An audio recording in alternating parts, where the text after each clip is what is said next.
Alright, so indeed from that great tune of Kofi Kinata saying time no day indeed. Time there in no day. Time no go wait for anyone. So whatever you want to do, you gotta rise up this morning and work for it. Good morning, folks. Welcome to the WoezorTV Breakfast Cafe right here on yours truly, WoezorTV. I want to believe that you guys have had a great weekend. Quite a number of activities happened with a lot of people attending social gatherings. But of course we are back from all of that, and it's our responsibility this morning to serve you the best of breakfast on TV. Remember, we are on from now till somewhere around 10 a.m. where we finally hang our cloaks and make way for other programs to come your way. But it promises to be bigger and better because we've got quite a number of things to tackle this morning. Our younger brothers and sisters in the junior high school will sit today to write their BEC, an assessment of all that they have done in the last years. Of course, that will also serve as a qualification stage for them to enter into the senior high school. So from the entire team here at WoezorTV, we wish them the very best of luck as BEC commences today.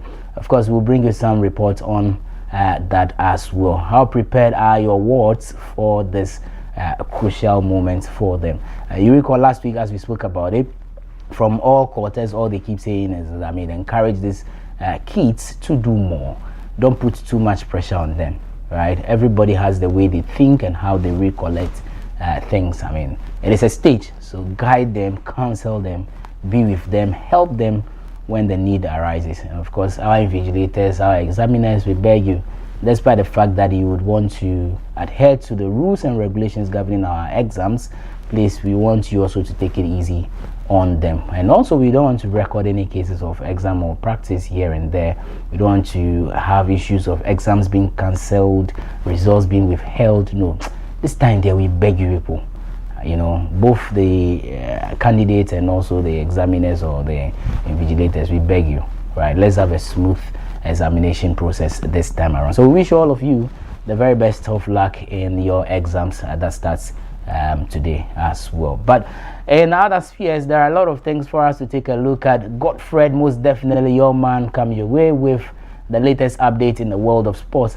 If I'm not mistaken, a little after 30, 35 or 36 days more to the World or Global Mundial that will be happening in Mexico, Canada, as well as the United States of America.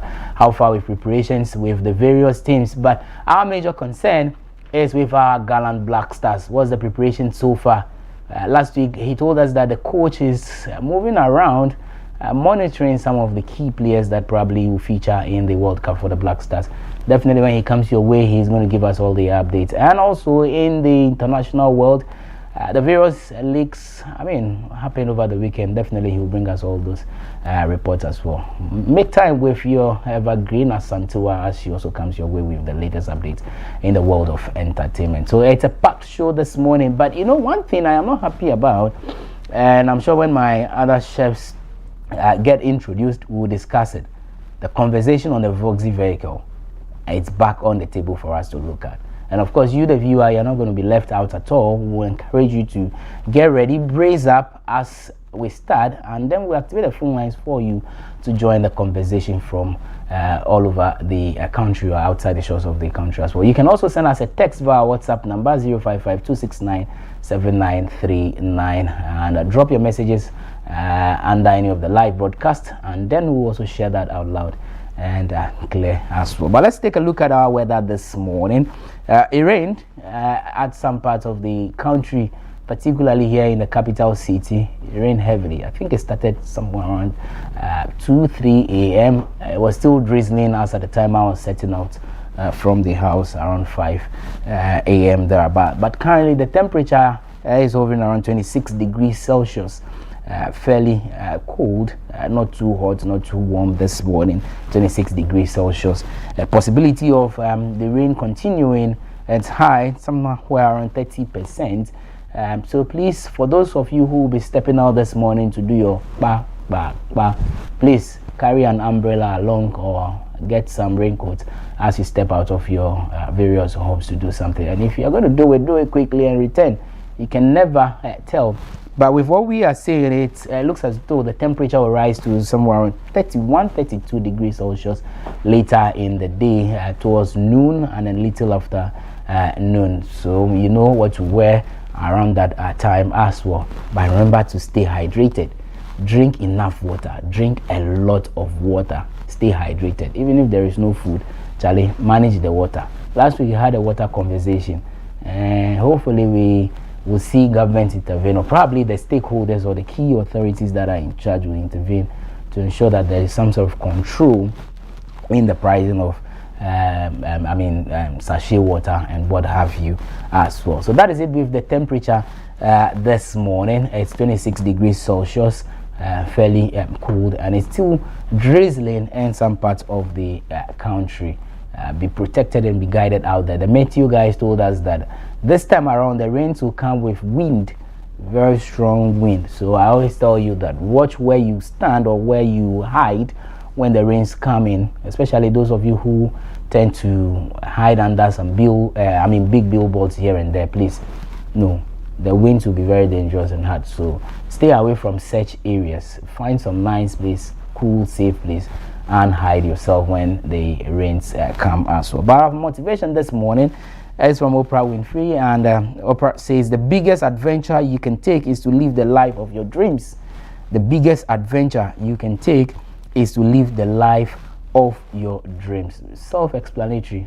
I'm not going to delve too much into it.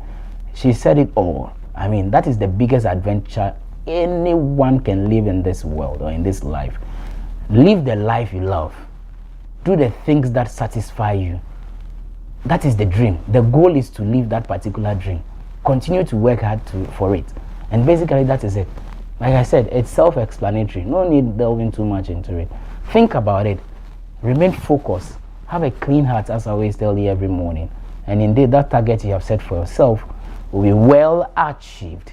And that's how we choose to welcome you on board to today's edition of the WoezorTV Breakfast Cafe. On return, I'll introduce my guest, my co-chefs, and then we can start preparing the breakfast. Stay with me, there is more.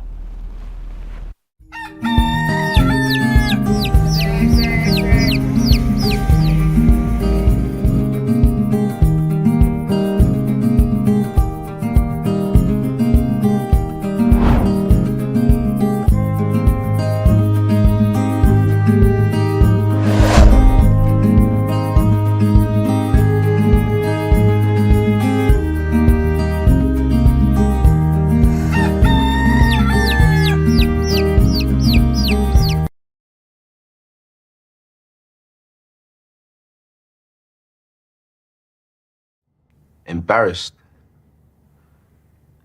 Too embarrassed to speak to a loved one. Too embarrassed to speak to your doctor. Too embarrassed. When in our lifetime, 1 in 4 black men will be diagnosed with prostate cancer. 1 in 12 black men will die from prostate cancer. Let me repeat that. 1 in 4 black men will be diagnosed with prostate cancer. 1 in 12 black men will die from prostate cancer disease. 1 in 12. That could be your dad, even your older brother, uncle, or grandfather.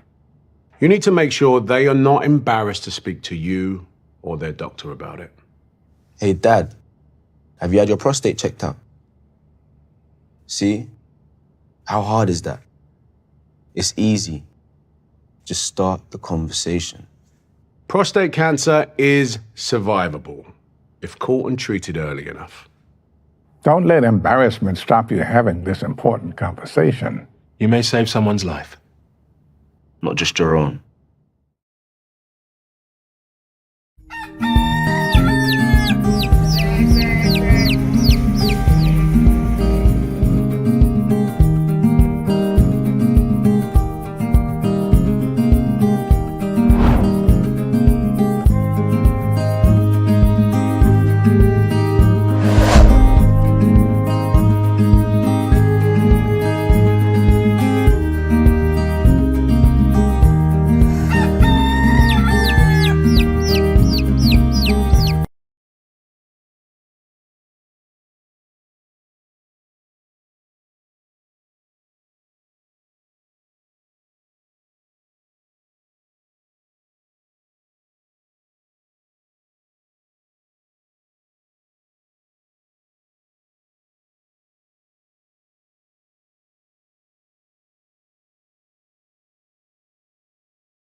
peace in the transatlantic slave trade. I thank you, my president.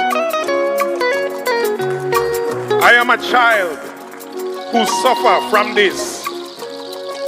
Chains on my feet, whip in the hand. And tonight I sing a song to go along with your mission of reparations. Not a handout, but to acknowledge. But we're gonna do it not just reggae style, we're gonna do it high life. A high life remix by me, Graham Smargan of Morgan Heritage. Oh, President Mahama, I thank you for saying what you said at the United Nations. Reparations, justice must come. Africa and the Caribbean as one. Zimbabwe, not charity, but exposing them both. Now a new day of justice is born. Across the ocean, torn from the land. Chains on my feet, whip in the hand. But Jah light carried us through the storms. Now a new day of justice is born. Reparations, justice must come, yeah. Africa and the Caribbean as one. Not charity, but exposing them both. Now a new day of justice is born. Reparations, justice must come. Africa and the Caribbean as one. Not charity, but exposing them both. Now a new day of justice is born. Africa crying out loud. Now a new day of justice is born. Mahama, I give you strength. From Ghana to Zimbabwe, we thank you for holding the way. We say, Mahama, justice must come. Africa and the Caribbean as one. I say from Jamaica right to Accra. Now a new day of justice is born. Play it, Lord. Across the ocean, I was torn from the land. There was chains on my feet, whip in the hand. But Jah light carried us through the storms. Now a new day of justice is born. Mahama, Africa, and the Caribbean as one. Now a new day of justice is born. Papa Mahama, Africa is crying out. Now a new day of justice is born. I love you. Much love from Jamaica. Ooh yeah. We say Mahama, justice must come. Now a new day of justice is born. We say, Mahama, justice must come, yeah. Now a new day of justice is born. Reparation.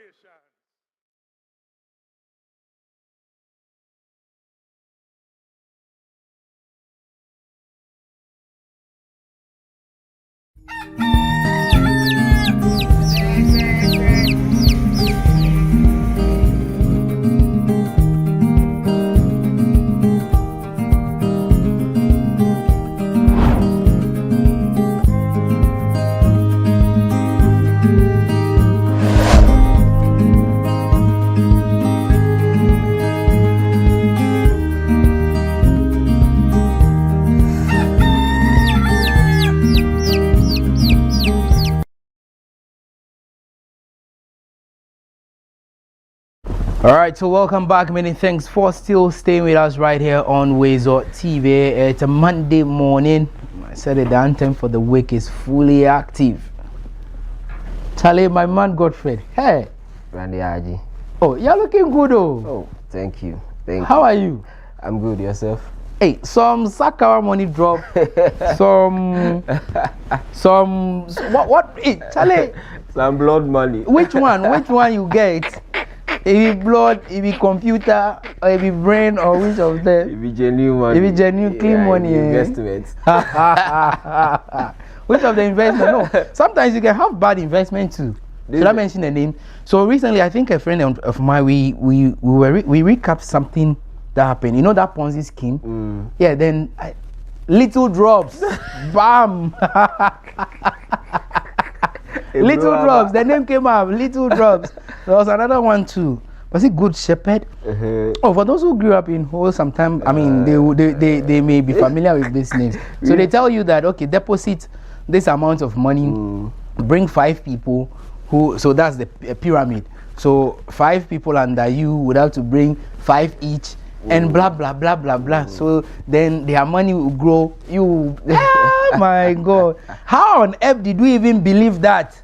I mean, money is money. No. Sometimes the power of money can drive you into some circumstances you wouldn't even believe. After then you realize that what were you chasing after that? No, but Godfrey, what I'm saying is that you had people who went to school to study economics. It's power of money. You had lecturers. Yes. I mean, people, intelligent people. Brains. Big brains. And I think that confused many of the gullible people in the sense that, after all, prof, doc, this nest, but this man's FD inside. Even police officer day inside. Lawyers and stay inside. Oh my God. But how on earth 1 or 2 people just sit somewhere and tell us or come up with that idea that this is what they want to do? Yes. Then they begin to steal our money here. That's how it is. They will get you to bring 1,000 CDs, get 20,000 or something. They will get you. Definitely. And sometimes it works in the first 2-3 months. So people rush. I know I have a sister who sold her car to get to invest. Yes. She got her first 3 months. Then she said, no, let me withdraw all my money. They said, no, don't withdraw, just get half. You can get half and then it will grow. She was enticed and left the half in the account the following months. She didn't, when she calls, the call doesn't even go through again. The number doesn't go through. No, so they have no office. She didn't withdraw that money. She didn't withdraw the whole money. She took some. Yes, because she wanted and reinvested the rest. Yes, that's the advice they gave her. I mean, you came just a month, you have like ×2 of the money you invested, your principal money. So allow the money to be there, let it grow. So okay, then so she got the benefit of the profit of it. Then they asked her, let the principal money be there. This is your investment. It will grow more. So she allowed it, and then the following month, all calls, nothing, and they have no offices, no one. So how did she invest? It's online. So they send you message, recommendations from others, and yes. You know somebody you trust that much into it. Yes, and you get it. And on campus, I saw a lot of people doing it. They pay maybe 500 CDs. Yeah. The next 2 years they get 1,000 and all those. But then after a month they won't get any investment because some people will go more from that time. Yeah. They will go and borrow 1,000, 5,000 because they will get it back. And there was one also. I think the online one. They call it Loom. Loom. Hey, Salasi Gidizu, good morning. SG, good morning. Loom, SG lured me into it. I would actually, we love you, matter with this, so. You want quick money. Loom. And I think the Loom was on WhatsApp. Okay. Yeah, it was more on WhatsApp, right? Okay. So then also, it's still that pyramid system. So you bring this person, bring that person, and the system also, one way or the other, generates the benefit. So you know that after 2 weeks, 3 weeks, that you are getting your money.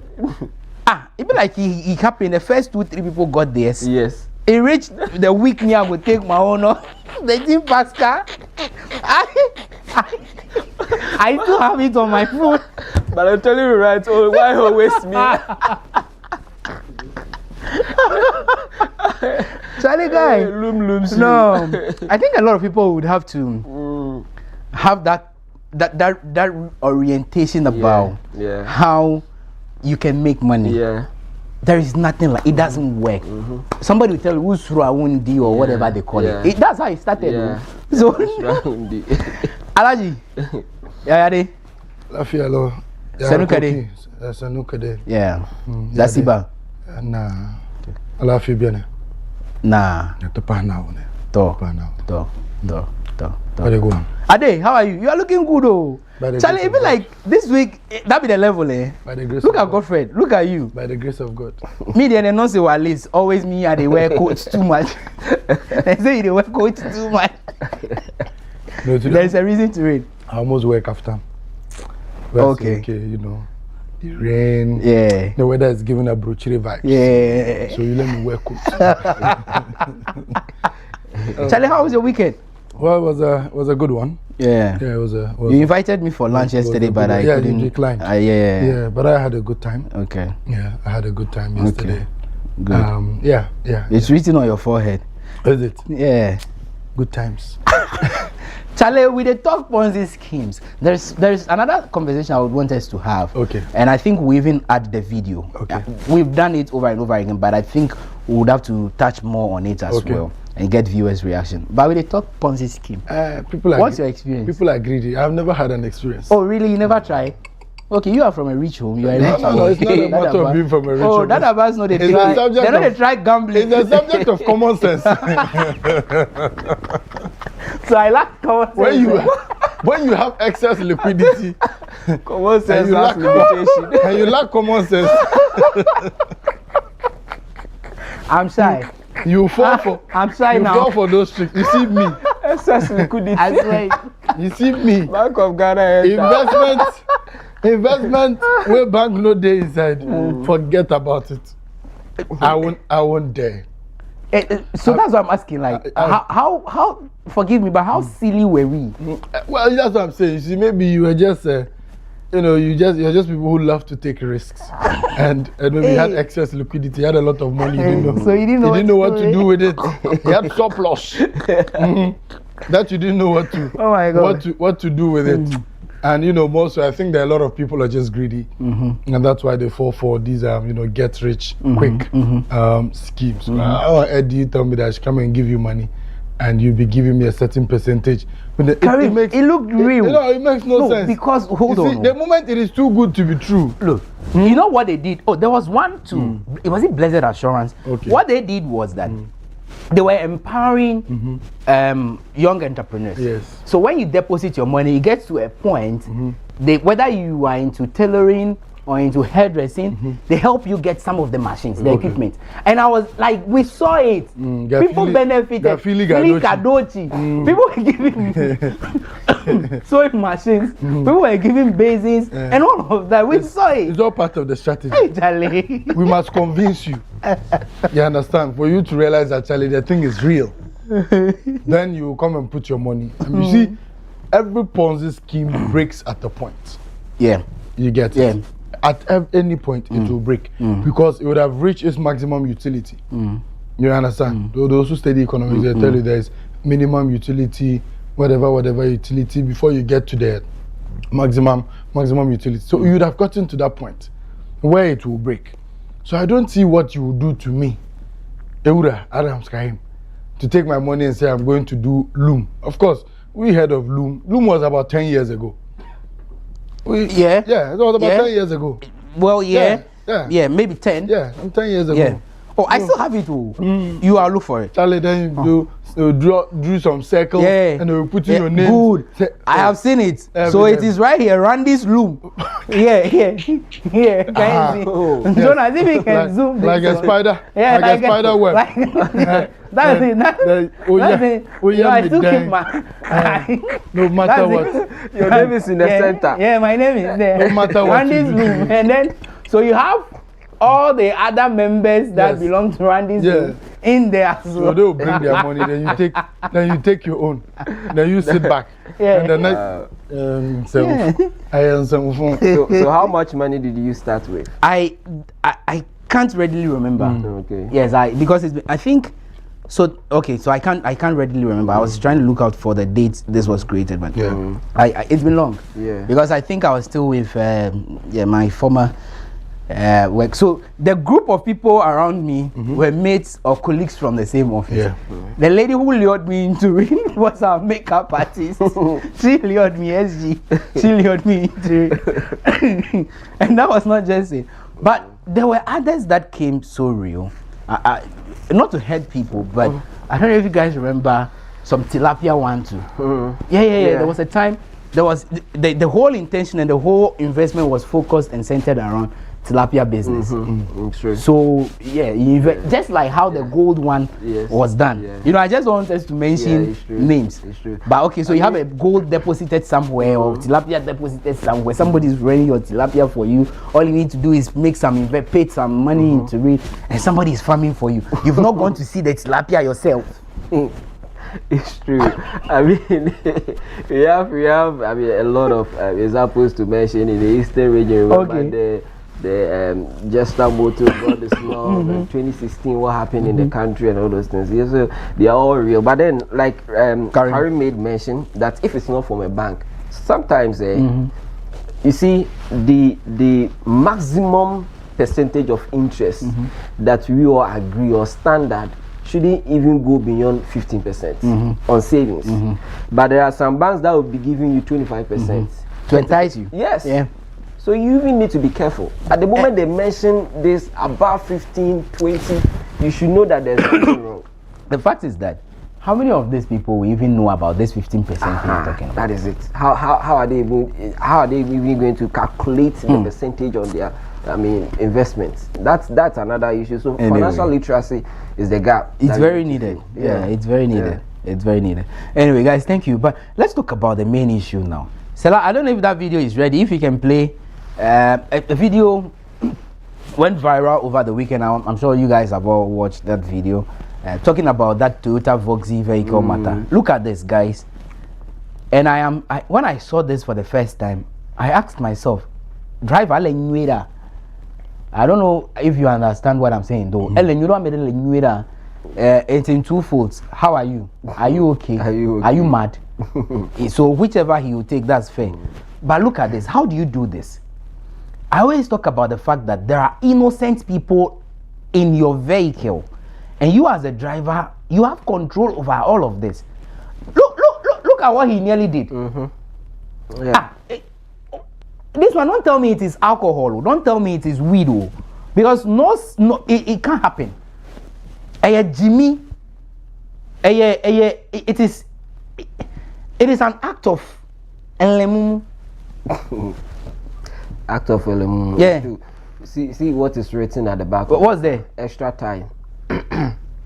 What is the meaning of this? Extra time. You have an extra time to leave. Look at this nonsense. Hey. And that huge car had to give way for you. Imagine the driver decide to, stay in its lane, not giving you that way. Where are you rushing to? The people in that car, what did they say? What did they do after this? Look, he even had an opportunity along the line to join the main lane. Yeah. But he decided, he's been driving for more than 20 years. So why didn't you go behind this long vehicle?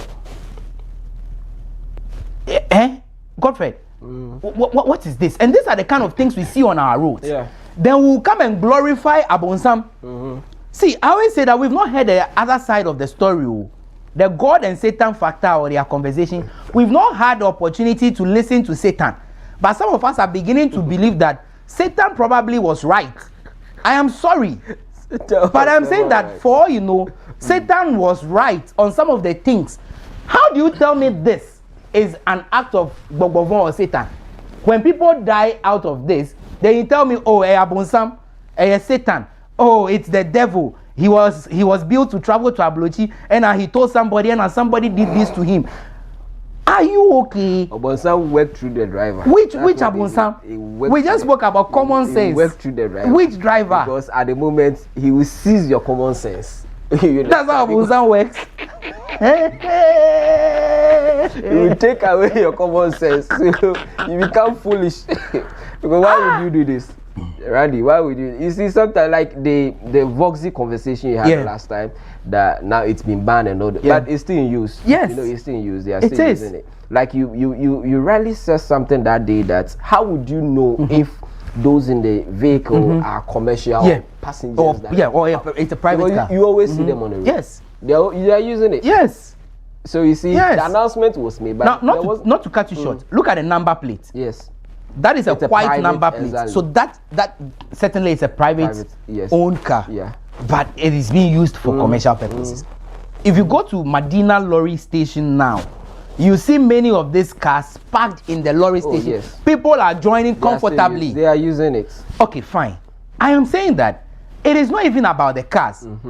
I don't have a technical knowledge on it, but people have been driving this car for years. Not even a dent, not even a scratch. Yes. So I would say partially that it is not the car. Yes. It is the people sitting behind or the person sitting behind the steering wheel. Some of them are silly. Yes. Some of them don't have common sense. And that is why a driver will decide to do this rubbish. I want to choose my words carefully. You are right. I am just not happy about seeing these things. And it hurts me to say that people who sit in this car, if there is one out of the 7 raise a concern, the others will be like, oh, Ellen phone, you are talking too much. Are you the only one in the car? Master, it is my life. It is me. It is about me and not you. If you don't care, I care. The safety of myself, it is more important to me than you. How do you put my life in danger like this? Now I am asking, the police checkpoints we have on our various roads, Useless. Useless. And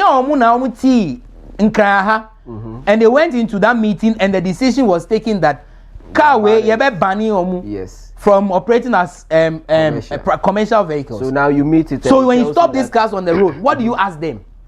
You ask, but when you ask and he says that we are family. It's a private car. Yes. Which how? So you see the ban, the scope was too small. Sometimes you need to sit down and analyze the situation properly before coming out with solutions. Like you made mention. Now the conversation is now moving from the vehicle to the drivers. So you saw what the driver did. It's not the vehicle that moved automatically into that lane. Yeah. It was the driver who was controlling the vehicle. Yeah. So exactly. So what is the issue about the vehicle? Now, if it is technical, like you said, how do you fix it? If it is a driver, because the vehicle, I've never bought this car before. Okay. So I don't know the speed and whatsoever. It's a speedster. Yes, and locally they call it some call it some also call it the pause airplane or something. Okay. Because it flies and all those. Oh yeah, it's a speedster. Yes. And so for me, I don't know that. So how can we, if it will be special training we give to drivers of these cars, fine. But Godfred, what special training? Because you come for license. Yes, they already have the license. Register this car. So when you come for the registration, they should ensure maybe at least a month or something. To do what? Because this car I'm coming home. It seems we can't control the speed of the car. And Karim, I'll come to you on this. But I'm saying that this car does not run more than Karim's car. Which of Karim's car? What do you the new one. What do you mean? The new one he is using. Family, yeah. Like you don't do me. Family people start they call me. I beg you. The new one. But you know, you should have just said you've changed your cars. You've changed your car three times. Right? It's okay. Let's from the CRV you continue. The current one. Too much details. Too much details. Please call him right now. Those of you watching, call Karim. Agent 2K. Too much details. I like you. Make you not let my destiny helper sack me. And now my destiny helper is watching. He said, yeah. No. I beg you. If you help, you help. Yeah, exactly. Possession is not ownership. Exactly. But if the person will help you, will help. Anyway. But back to the main issue. And Karim, this is why I want you to come in. Okay. That car does not run more than obviously not. Other cars. Obviously not. Relatively, when you talk about but Charlie, they give me competition on the Kumasi. Oh yes, forget. I'm telling you, like no, they are daring. The car runs. The drivers the are daring. Voxy runs. No, they are daring. It runs. Yeah. It's like a Usain Bolt. It runs. Okay. How about the other lightweight cars? Because some people argue that it is because of the weight. It's not too heavy, and that's why it easily flies out. And I still say there are light vehicles on our various roads. How about them also? I think the challenge with the Voxy and why we are seeing a lot of these accidents, even before that, let me even start with why a lot of people are comfortable using them in the first place, is one, because of the size. Now these are smaller versions, okay, of the typical public transport that we know. And so in that case, I would easily get on board a Voxy because it gets full faster. Yeah. So if I go to the station, this is like a 6-seater. Yeah. Or so. So 6, 7, 8. So let's say so it's an 8-seater car. Yeah. As compared to the what's it called? The 14. The Haze, which is a 14. And even the Coaster, which is a 30. Or the actual coaches, the VIP coaches, which are usually in excess of 30, or even some of them have 50-seater buses, right? So I would easily fall for the Voxy because I'm in a hurry. I want to get to my destination quick, so I'd get into that because it gets full faster. Now, when you get into that, that is for a passenger. Now, on the side of drivers, and the reason why they drive like the way they do, beyond the fact that the car is fast, is also because they have daily targets to meet. Yeah. So he must do a certain number of rounds to be able to meet his boss's target. I mean the car owner's target, to go and give the car owner his daily sales. And then whatever is left off, he, the driver, also takes. And so because of that responsibility of meeting those targets, you can get a car go in and out of Accra, Kumasi about 3 times in a day. That's terrible. And that 3 times in a day, this dude is trying to do 3 hours per each trip. So 3 hours, he goes, loads. Another 3 hours, he comes in, loads again, and he has to go back. And all of this is moving at top speed and overtaking like the way you've seen. I told you that I have experienced them on the Accra Kumasi highway. The same way. I said, even they would overtake you on the pedestrian lane. What is this? Oh, yes. Oh, they would. Where then they go? Good question. See, we've been told and it's been made clear that the car is supposed to be a family car. What that means is, Randy, if you're in a family car and you're even doing a car Kumasi, you won't drive like the way this person is driving. Exactly, ma. Because you know that, Charlie, you are with family, you are moving at a steady pace, you're not in a hurry. And so, I won't buy the excuse of the car is not meant for a long distance. I mean, Accra Kumasi, of course, is a family car. You can't tell me what to do with a family car. But it should not be driven commercially, because the moment you start to drive it commercial, what it means is that the rate at which you use it and the manner in which you use it will differ from how a family would use it. I hope you're getting my point. That's why even when you are purchasing electricity to a meter for your house, they ask you whether it's commercial or residential. Then they give you a meter based on that, and they charge you based on what the purposes for which you're using the meter. And so, aside that, a lot of these cars come in as right-hand drives. The steering wheel is on the right-hand side. And it should not be so. The steering should be on the left. So now, they have to do that conversion. Of course, that in itself comes with its own repercussions.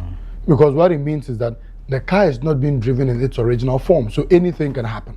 But Karim, there are cars that have that similar issue. That's what I'm saying. And not even a single dent. That's what I'm saying, that anything can happen. Okay. So how you use the car would also determine whether you and the car will live longer or not. I'll be getting it. So those are things. The challenge with our country is enforcement. Exactly. We fail to enforce laws, and that is the problem. And our failure to enforce the laws also stems from the corrupt nature of we the people. Our corruption and greed is the reason why we're unable to enforce the laws.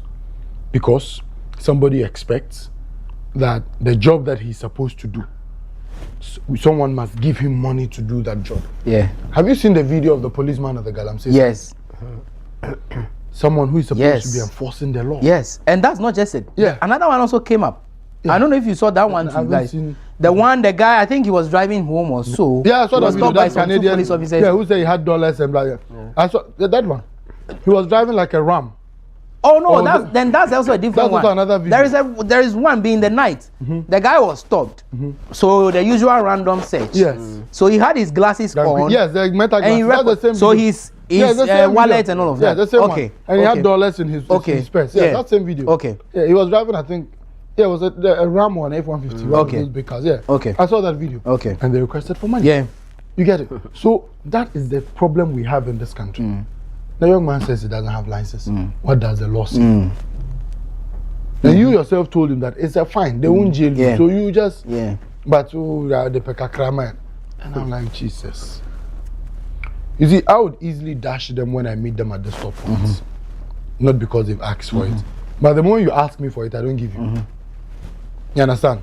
And because I know them, I make sure that everything in my car is up to date. Yeah. My roadworthy, yeah. My insurance, my triangle, my fire extinguisher, my first aid box, my cutlass, everything is there. Do you have cane? I used to have cane, but I removed when, you know, you people, when I switched, the cane remained in the other one. I have to go and pull it out. What can inquire? Oh, but I used to keep a cane in my car. Oh, it's good. Oh, yes. It's good. Some of the trotro drivers they lash them. They do it. They take you the mate. If you drive up, you see the driver's side, you won't get him. You drive with the mate. If the mate, you go get. And you lay him. They will catch you in traffic. The drivers is the wiper you used to get to them. And so if you drive rich in body and you sprinkle water on the wiper, then you flash it. You flash up small. Charlie, I ain't never be a giant, but of course now a lot of those things are unnecessary. So as I mentioned, it is the greed of the law enforcement people that also causes some of these things.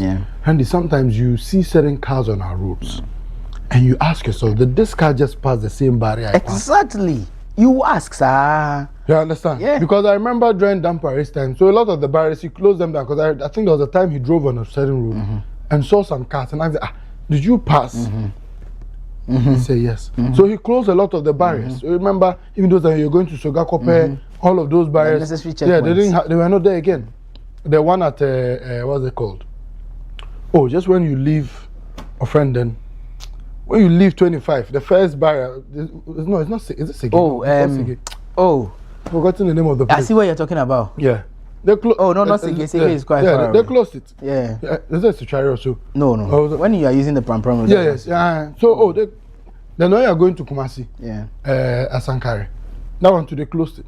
And a number of them, because it made no sense that you get there, you see vehicles that are obviously not roadworthy, and then we allow them to pass. Beyond that, our people are DVLA. Our people are DVLA. A lot of these cars do not even go there for inspection, for their roadworthiness to be checked. But at the end of the day, people are able to renew their roadworthies, sit in their homes and renew. So we will continue to see a lot of these deaths. This particular driver, by now we should be hearing news of his arrest. Charlie, bring back, let's see if we can identify the number. We've still not heard anything. We should be hearing news of his arrest. Who is he? How did he even get a license? You see, when you go to Ablochi and you drive and you are caught by law enforcement, you break some traffic regulations. You know, they put points. So that's what they do that's different from here. They put points on your license. Okay? So the more laws you break, the more points you lose. It can get to a point where your license is suspended, which means that you cannot drive again. It takes a certain number of years, and then you have to go back to driving school to take the exam. He's lucky he didn't meet some of these trailer drivers from our neighboring country. I'm sure the trailer driver is a Ghanaian. Look, they had to stop That's what I'm saying. What carefully? That's what I'm saying, that I'm sure that trailer driver who stopped for him to enter is a Ghanaian driver. Usually the drivers from the other side, they will not even mind you. They'll clear you. But this guy, why? Yeah, they'll clear you. What was he doing? No, Opentem, like I said. Opentem. Look at this. Yeah. Look. Oh yeah, he's in a hurry. Yeah, that's why you see the number plate is Ghanaian. Yeah, it's Ghanaian. He's just lucky. The car's number is AS 673625. Take it again. AS 67 36 -25. So it's a 25 registered vehicle. Abai, munchi akora we. Wow, munchi nu. Se munchi nu a unfa nu cousin Sawam straight. We yen court o. We yen pe court. She driver we na wa drive car we. Munchi nu. Munchi nu. Mun fanu court cry straight to Nsawam. No, a waste of time. Some far away, akora we call, because this is reckless driving. Yeah. And you are putting the lives of the innocent people in danger. So Karim, look for that charge for me. What charge can we give him? Endangering the lives of innocent passengers, causing fear and panic. 3. So I've given him 4 charges. You have their terminology. Yes, I know, right? They have their terminology. This one will be reckless driving. Reckless driving. We'll take a break. Yeah. When we return, we'll allow our viewers to join a conversation with this. And there's one convo I think we need to have, maybe later on the show if we have time, of the young man who was taken to the hospital. Every attempt to get to his family members failed. Bam. And eventually, when they called them to tell them that the individual in question had passed on, and so they should bring money and come and take their corpse. Family members appeared within seconds with money to come and take their corpse away, only to realize that the young man was still alive. We must have that conversation, and there's a video. There's a video to it somewhere around the Nkwetia, the Eastern region. There's a video. I will share that video with MC. We must have that conversation as well. Viewers, be with us after the break. Charlie, after the break, we've got more for you. Stay with us.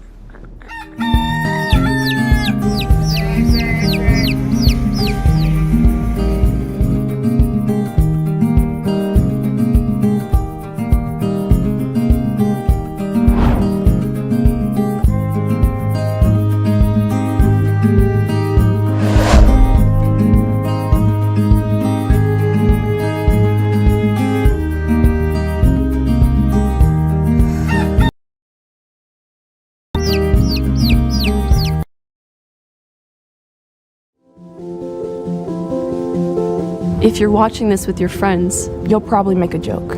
Because you know what you feel on the inside isn't what you want people to know. If you have to pretend to be happy, find someone you trust and tell them. If you get mad at things and you don't know why, or have thoughts about hurting yourself, find someone you trust and tell them. You are never alone when you share. Seriously, people care about you. It's okay to not understand what you're feeling. And it's easy to think that you're all alone. But you don't have to be. You're never alone when you share. Don't be ashamed to tell someone you trust what you're feeling. You're not alone. You are not alone. Find someone you trust and tell them. Tell a parent. Tell a teacher. Tell a brother or sister. Or just tell a friend. You haven't done anything wrong. Talk to someone. Talk to someone. It's how things get better.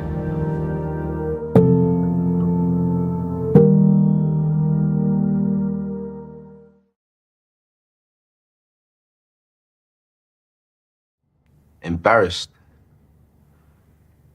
Too embarrassed to speak to a loved one. Too embarrassed to speak to your doctor. Too embarrassed.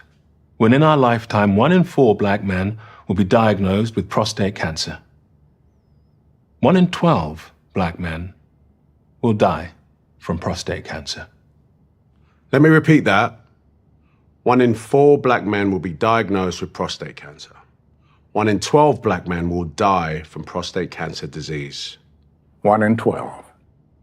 That could be your dad, even your older brother, uncle, or grandfather.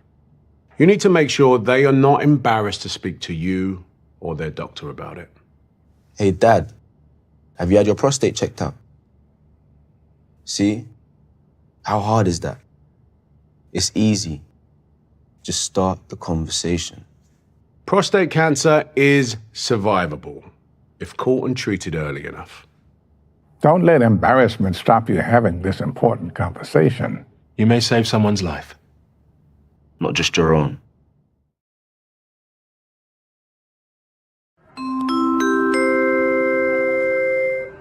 Your flight is ready to leave. Sit back and relax and enjoy the flight.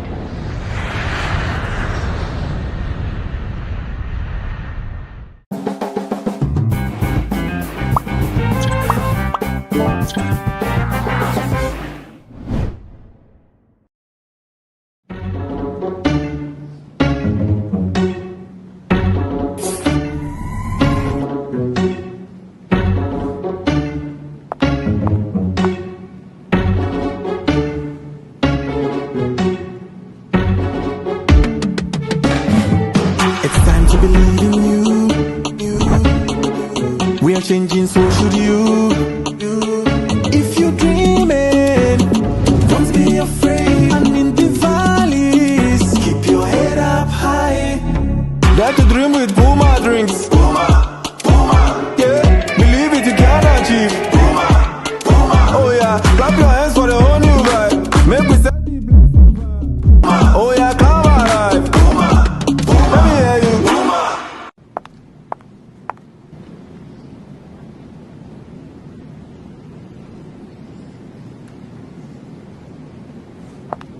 Puma drinks, a whole new vibe. Another quality product from Casa Precon. This advert is FDA approved.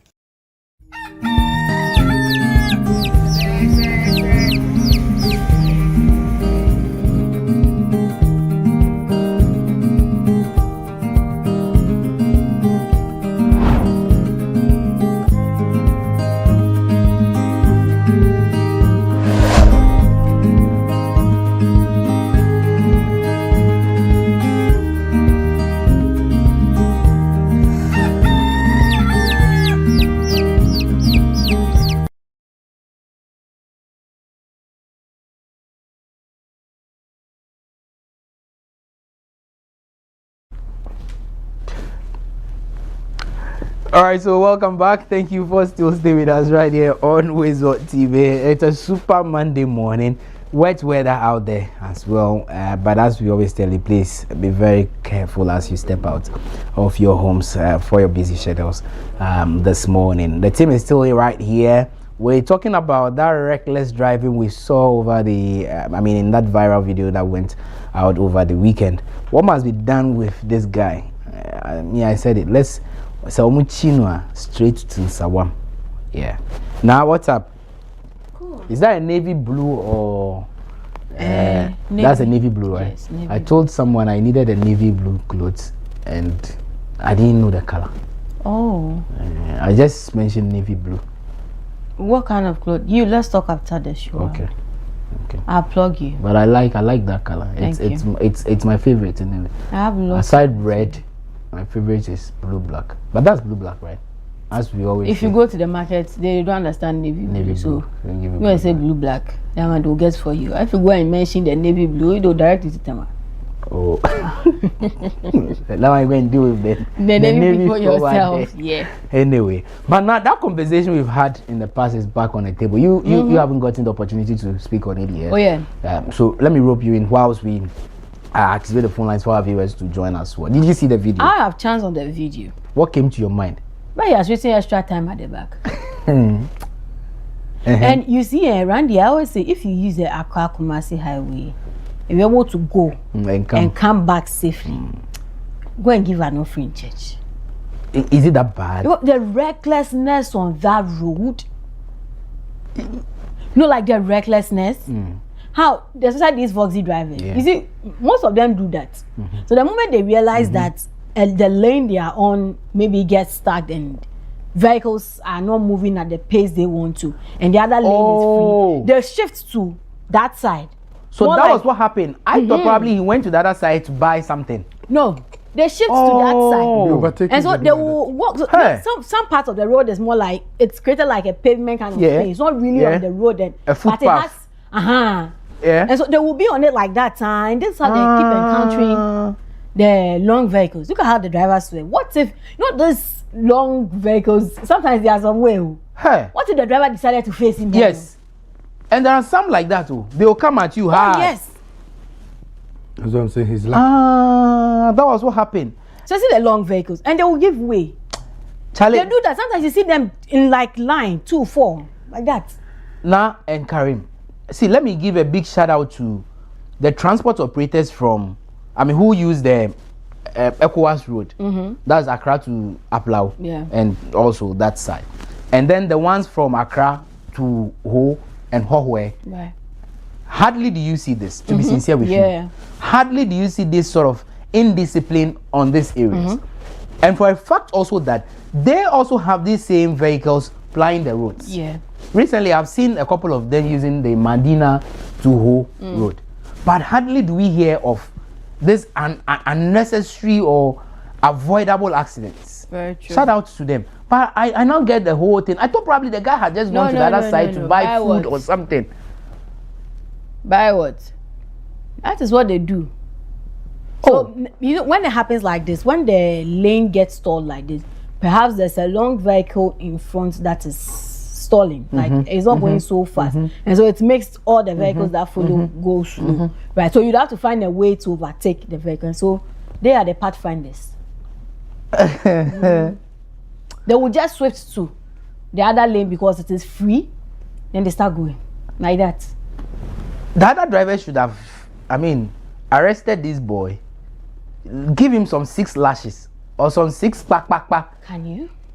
And now sometimes some of the things, well, somebody say I'm on TV, but some of the things deserve slaps. Very true, because you realize that there's a lot of things. You see, that's what I thought you want my doctor friends to tell you that some of these things you see on our road is as a result of low IQ. Very, very low IQ. And you always have problems with the truck drivers. Like, was it last week he said that? Yes, it's not low, it's low IQ. Their nutrition level is not right. So it's low IQ. It's worrying their head. It's worrying their head. I think I should agree. No, and you see, when he said it, I was like, no, that is so harsh. But you look at the things going on ground and realize, it is very, very, very true. Because tell me why you would do that. Put your life and the lives of the many others in danger. And many times when the accidents happen, they never report of the death of the driver. No, they vanish. How? They vanish. They vanish. You go meet, the people are having rings. You go and meet them sitting in the house. Now, watch them. These long journey drivers. It's either they have bracelets, some unnecessary rings, some unnecessary chiller on whatever on their waist, and what have you. They vanish. How many of them? I'm just saying, no scientific proof. No scientific proof. But they have no report of the death of the drivers. So in fact, you never hear of it. It's either the mate or the passengers. Mostly the passengers. Yeah, they vanish. Where do they go? Ask yourself. They vanish. They vanish. It's sad. Anyway, I don't know if we can just speak 1 or 2 calls quickly. 0552697939 is the number. Join. Let's have your say on this particular conversation. The Toyota Voxy vehicles. We just showed you the video. That went viral over the weekend. This driver, what should be done to him? Straight to Nsawam. That's what I'm saying. No, but if this straight to Nsawam, how many times? Nsawam already is choked. So what do we do with him? Give him some communal labor? Yes. Weed, sweep? No, weeding and sweeping is easy. People even have mercy on him. Let him distill gutters. By the time he comes out, he'll be involved in a lot of things. He will bath like 30 times before he'll be whole again. That alone should serve as deterrent. And whenever he smells anything for like whatever he has been through, it will ring some bells in his head. Because Charlie Maba. And it's like that. I said, Randy, one day you should go and dark Accra Kumasi Road there. You know, there's a caller. Okay. Hello. Hello. Yes, sir. Your name and where you are calling from? But the medicine because of the Stay me and talk. Oh, now more can be just a cat in our band wrong. Baby, I no more convention almost a kind of more, and any accident. And yet I met you. I had drivers in Ankasa or more some mistake. The more parties are carry a more hashing actors in between the masters and other cats with that in between now for me. Can we more hashing on one and I no more do think I will. Can't you mean yes, sir? The pictures now will read the number, we want a match to be him. That is him. But the more parties are can a more do think a box in Anna. I had drivers no more question, if no more yes, I didn't. And also, I should not go with the Bahamas or some motion on much. Because in Nepal life, no more did the agro. Oh, the canoe more can have doors to do. Almost a canoe, a Janet. Now, only for our question, I can't, you know, can as a can in a control. And only for one of control can also when you say you could overspeed ya. You can American, but now one yanata. That's all you see. Someone you know. One you know, no comment here.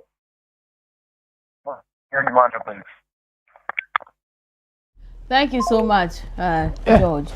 He said it. Did you see the Mattis or Atos? You know the Atos car?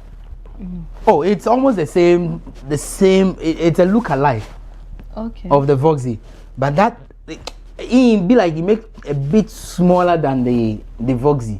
It's still like almost the same. So like Jordan, you make kind of thing, and they're also like that, and yet they are playing our roads. The Mattis is talking about. How about those ones? I'm even talking about VITs. How about the VITs we have in our communities on our various roads as well? You know. Now I think there is another caller. Hello. Hello. Good morning. Good morning. Your name and where you are calling from? My name is John. Right, John. Let's hear you. My opinion about all this is that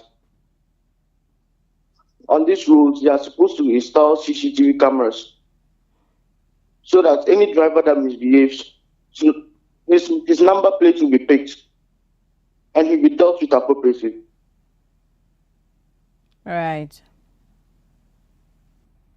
Okay, John. Thanks for sharing your opinion on that.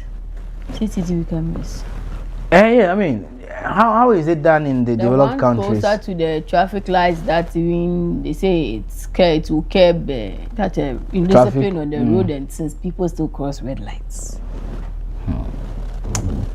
Okay, but now I am also concerned about the passengers. Did they report this incident? How many of us can have the voice of reporting such an incident, either to the police, because I mean you guys use it more than I do, the massive stretch. Hardly do I can't remember the last time. Okay. Hello. Good morning. Good morning. Your name and where you are calling from, sir? I'm calling from Western. Okay, let's hear you. Hello? We can hear you, sir. Hello? Okay, Randy, you were saying? Yeah, so how many checkpoints do we have on the road? Can some of these passengers report such incidents whenever they get to any of these stop points or checkpoints? Can they draw the attention of the police that, oh, officer, this was what we experienced on the way. This particular car, this was how the person drove. This was how reckless the guy was. Take an action. Maybe right on spot, there might not necessarily be a form of punishment, but a caution, and probably a follow-up will be done.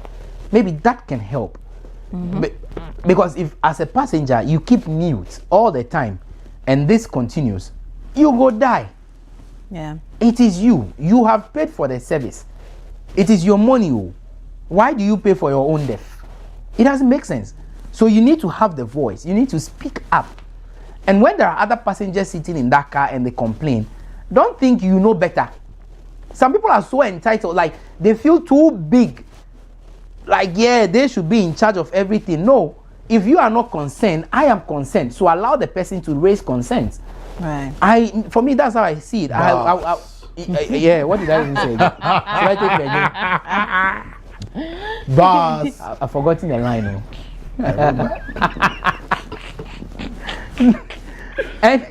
But I also think the MTTD, the DVLA, the National Road Safety, there could be a toll-free number. If there is, I don't know. There could be a toll-free number that some of these acts can easily be reported. Karim, do you get my point? Yeah. So that once this is happening, for instance, this video could have easily gone to that number. Okay, now I think we have a caller. Hello. Hello. Your name and where you're calling from, sir? I am from Eugene. Okay, Eugene, my entail. In fact, Tama, I miss Minister Nika said Operation Trasaka anymore. Kwan bi so na me hu ne senka o so to ne bo ase kakra. Se ne esi ko di em se me fo aso pa. Esanze nya omode ye no.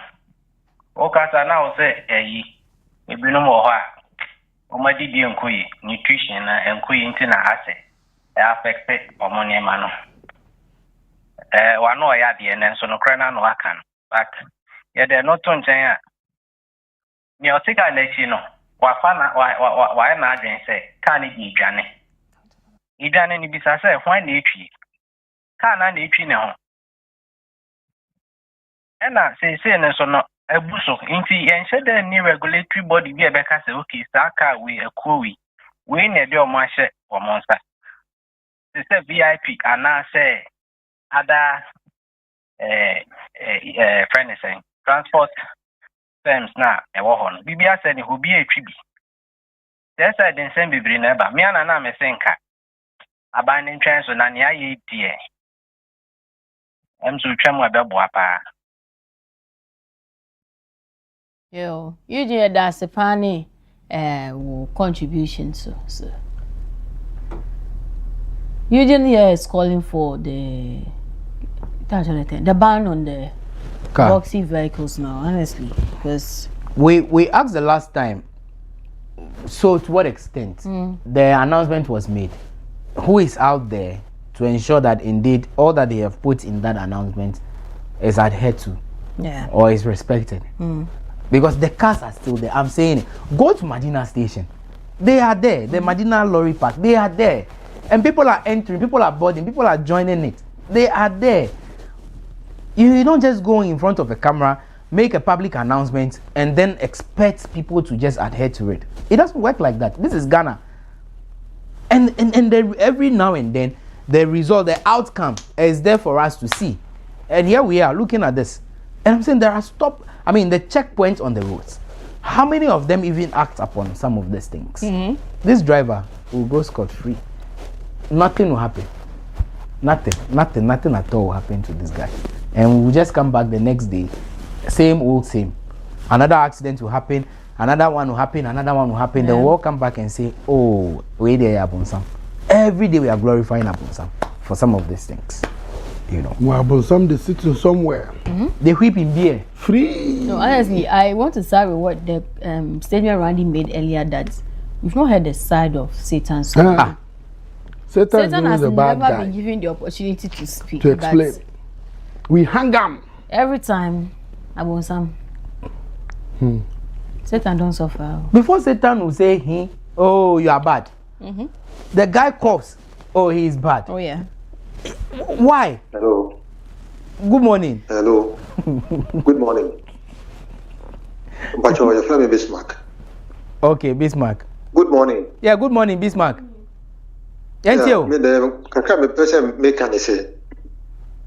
Driver, sometimes, the only now, so it says no, we are switch a car. The money is a car kitoway, a funny past 7.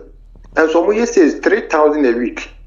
No, until Mr. Owners in so many be found, so we own an over TV, so now already our driver. Fire of us will check us here. We don't show. But so what is one?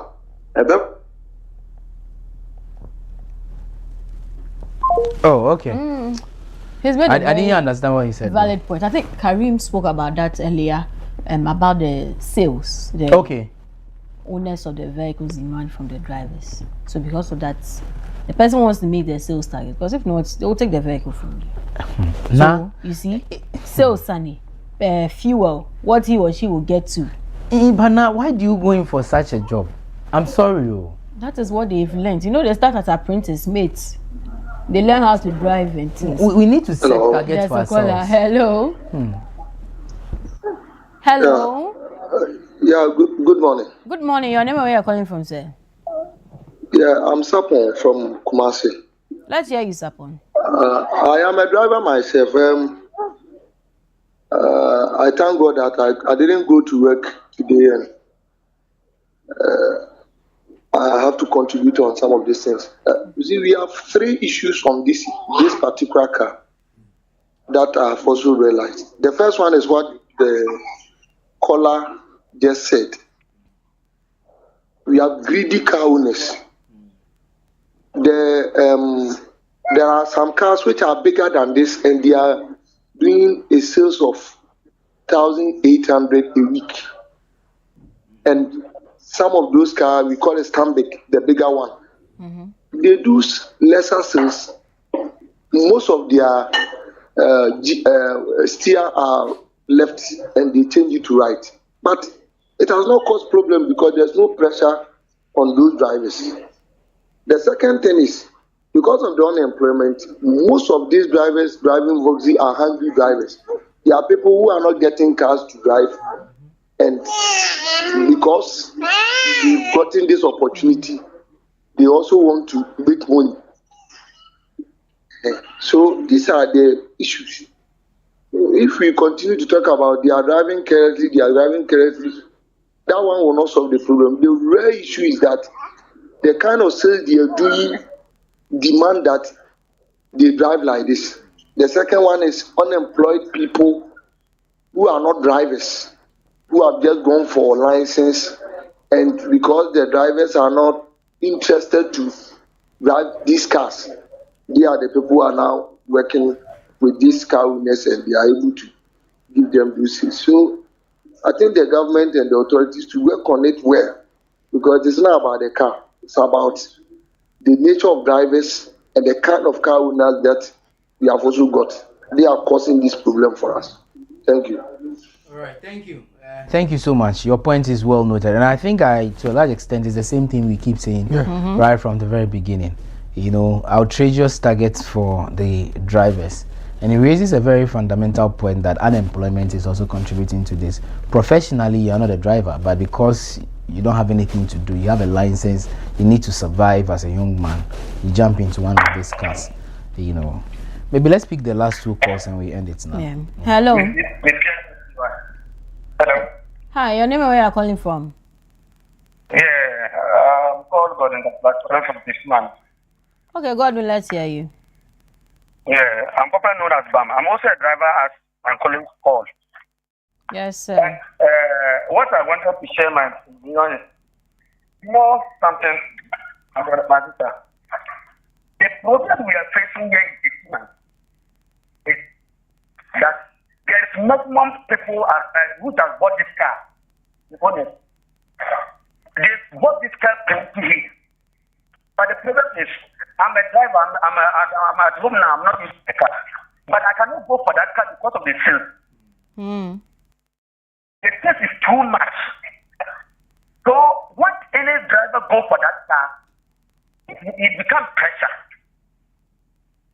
So he will make sure that by the end of the week, he can make the sales that the owner is requesting. Yeah. So by that case, the person will be rushing. And also, one thing I've also read studied is because of the owners bought the car and they're not getting drivers due to the sales, they go for those who are using Pragia, watching their boys. Because that boy, he doesn't have any family member to support. So when he comes and he gives his sales, the amount that you get is okay for the person. So they'll go for that small boy. They don't have any experience on the roadside. Some of them even are not having license. Some of them, many of them are not having license. So when the moment they get to the road, they don't know any regulation, any regulation. One of my friends, the client here, was driving from there to Kentampo. When he made this sort of big car coming on the way, the car just gives the person horn to alert the person that the overtaking the person is doing so good. Meanwhile, this guy just, because of that, the horn that he gave to the person just took off the road. But it was a sign that's showing that the road is not clear for the person to do overtaking. But I hope you are listening. Yeah. And let me give you one the last one. The driving or the manipulation on the way whereby they will get steady and know the signs they don't know. Some of them are even use AMBA, the double translator, from here to Kentampo to Roy to Wendy. We don't know whether he's branching or he's not branching. The moment you see the person just disconnect and branch. So they take it as it's like they don't know anything about it, but because the owners also bought the car, they don't know how driver to give to them due to the sales. That's why all this is happening. So I would plead with my big boss and the transport association that they should come to this aid. All right, so that everything will be okay. Very well. This is my opinion, sir. Very well. Thank you so much for making your opinion heard as well. Charlie, guys, I think that is it. We've had enough on this. Let's take a quick break, or let's do birthdays. If you are ready with that, let's just celebrate some people this morning. Let's celebrate birthdays quickly before we take that break. Okay, so 4th May 2026. If you're celebrating your birthday today, happy birthday to you. And coming from the weekend, let's start with some belated birthdays here on the WoezorTV Breakfast Cafe. Let's begin. And who are we starting with this morning? Okay, so Ismail Yaya, belated happy birthday to you. May your year be blessed. May your year be great. Belated happy birthday to you, Ismail Yaya. Have a great year. Away from him, let's see who we are celebrating again this morning here. Café Apalu, belated happy birthday to you, ma'am. Café Apalu, may this year be a blessed year for you. We wish you the very best that life has got to offer. Enjoy this new year, bask in the grace of God. Away from her, let's see who we are celebrating again this morning. Mary Kodo, popularly known as Mamaga, belated happy birthday to you. Have a great year, have a blessed year, have an amazing year. Yeah, we celebrate you so much. May this year be a blessed one for you. Belated happy birthday to you. Away from her, let's see who we are celebrating again. Matilda Al-Hassan, belated happy birthday to you to have a great year. And we wish the very best the life has got to offer. May the lines fall in pleasant places for you this year and beyond. Belated happy birthday to you. Away from Matilda, let's get into our list of celebrants for today. And to begin with, who are we celebrating? Okay, Ama Anobia Ejekum, it's your birthday today. Ama Anobia Ejekum. May the Lord bless this new year for you. And yeah, have a great year, have an amazing year, have a beautiful year. Happy birthday to you, Ama Anobia Ejekum. Away from Ama, who are we celebrating again this morning? Dr. Ekia Frema Bafo or say it's your birthday today. This is coming from Elsie to you. She says she's wishing you a day filled with laughter and a year filled with joy. Happy birthday to you, Dr. Ekia Frema Bafo or say. Have a great one, ma'am. And yeah, may this year be amazing for you. From Elsie, she wishes you a great year. Away from her, who are we celebrating again this morning? Mrs. Sheila Wilmot, it's your birthday too today, and may this new year be filled with grace, good health, prosperity, and long life in Jesus' name. Happy birthday to you, Mrs. Sheila Wilmot. Away from her, let's see who we are celebrating again this morning here on the WoezorTV Breakfast Cafe. Comrade Samson Samari, happy birthday to you, sir. Have a great year, have a beautiful year, have an amazing year. From us all at WoezorTV, we wish you a great year filled with lots of God's love and God's blessings. Enjoy your year. Happy birthday to you. And so, yeah, I think we'll take some belated birthdays notable birthdays too. So this one goes to Christy Quintina Kwakupom. Yes, in a so Ghanaian singer, songwriter, and performer. So yeah, belated happy birthday to you, Sina. So, and away from here, I think yesterday we celebrated the birthday of the Minister for Sports and Recreation, Honorable Kofi Idi Adam. So yeah, another belated birthday there. The Maybons, they are plenty. Notable birthdays, ciao. So yeah, happy birthday to you all celebrating your birthday today. And for those of you who celebrated your birthday over the weekend, belated happy birthday to you. Please do want to keep your wishes coming in to our WhatsApp number 055-269-7939. Let's share with you and your loved ones on your special day. Let's take a quick breather. We'll be back with more for you.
We can be the generation that ends it for good. Malaria must die, so millions can live.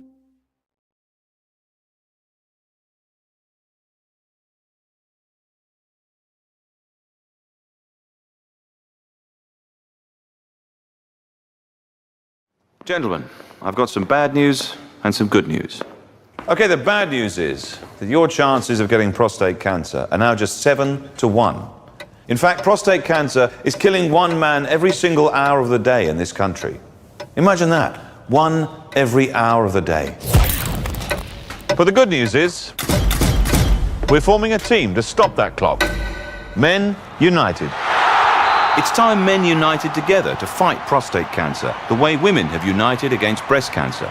We need to get together and find a cure, as well as better ways to care for the 250,000 prostate cancer sufferers out there. Please, get on side and join us in the fight. Men United versus prostate cancer. We can win this.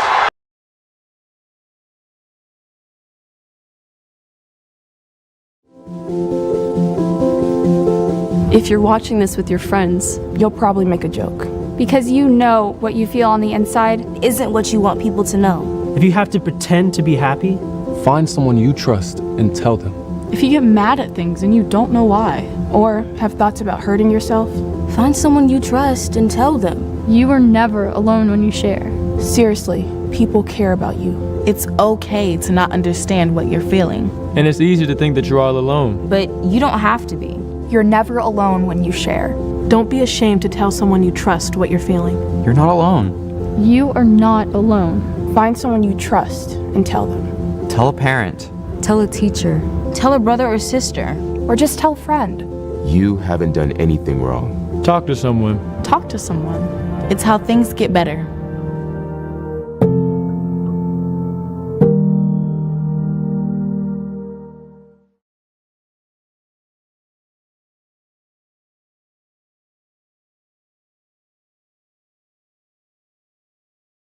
Only a father can understand. Only a husband can understand. Only a man can understand. Prostate cancer. It's about more than fear of cancer. It's about fear of losing urinary control and sexual function. That's why more men turn to Jackson South for robotic surgery than anywhere else in South Florida. Get the facts at jacksonprostatefacts.org. Miracles made daily.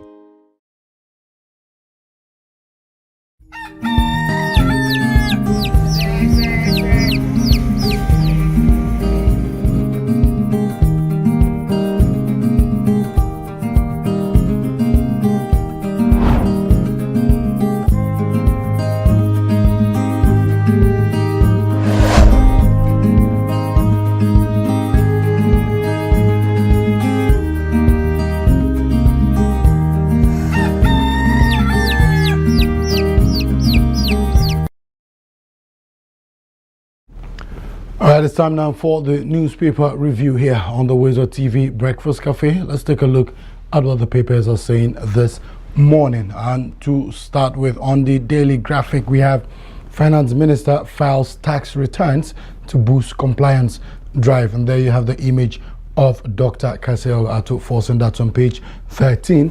Public office holders must account to public. We also have government targets fair pay.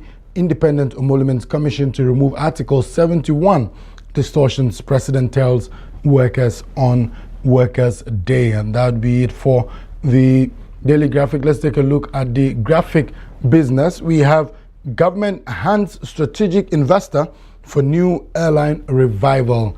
That's on the graphic business. Of course, there you have an image of an aircraft branded Ghana. Banks turn inward as assets hit 465 billion Ghana cedis. That's on page 3 of graphic business. And how Gong Gong Awards are shaping dreams in changing economy. On page 14, you can find that story as well. Now in the Ghanaian Times, we have Ghana eyes 2 million ton value boost, and cashew apple industry set for takeoff.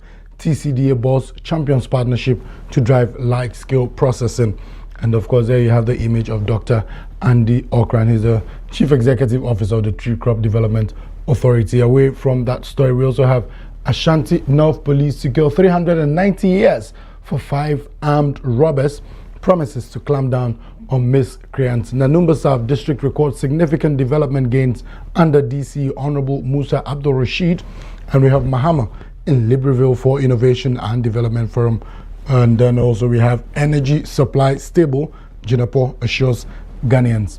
That story is on page 2. Now on the Daily Guide, we have first 110 kg Damang gold mine sold to the gold board. And there you have the images of Sami Jemfi and Mr. Ibrahim Mahama.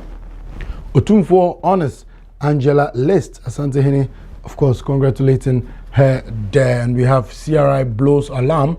Child sex abuse cases surge in Accra, and this is Child Rights International, and you see that story on page 3. Of course, photo of Bright Appear there.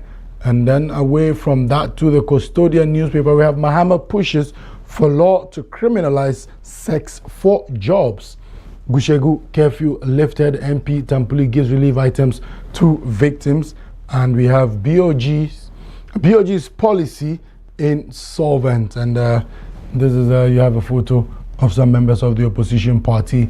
The Damang mine sells total gold output to gold board. Page 12 has that story. On the Chronicle newspaper, we have BOG's 15.6 billion loss has stabilized inflation and CD. That's according to the governor of the Bank of Ghana. We have Ibrahim Mahama justifies why Ghanaians must control their minds. You have bad policy decisions partly contributed to 44 billion BOG loss. Of course, the Bank of Ghana is saying otherwise, the opposition is saying otherwise. Well, we know who we believe in. Police land guards abduct detective. COP Kujo opens investigation into bizarre incident at Shy Hills. Away from that, on the new Crusading Guide, we have minority declares BOG policy insolvent, alleges 44 billion Ghana cedis hidden losses. We have Adaku Oyoko royal family challenges imposters over Rara Paramount stool. And we have, of course, again, Asante Hene honors Angela List with that story. Suspend polling station elections. This is the MPP. And we move away to the Daily Analyst, where we have Ghana rises to 39th in Press Freedom Index. GJA urges action on safety legal reforms. Of course, there have been some positive comments on that as well. Illegal mining cartels frustrated as reform agenda delivers results. The image of the Minister for Lands and Natural Resources, Honorable Emmanuel Ama Kofi Boa there. And then we have minority raises alarm over true 44 billion BOG debt. Majority caucus defends BOG's 15.6 billion cost as inflation falls to 3.2%. On the Ghanaian Times, averting power crisis, government eyes 1,200 megawatts gas-fired plant. We move away to will turn stability into jobs, prosperity. President assures workers on May Day. Asantehene honors Angela List, and BC kicks off nationwide today. And that would be all for the WoezorTV newspaper review. Now Oyo Korte takes over and brings you the WoezorTV reports. Now, take it away. Thank you so much, Karim. Time now for the WoezorTV reports. Let's take a look at the headlines.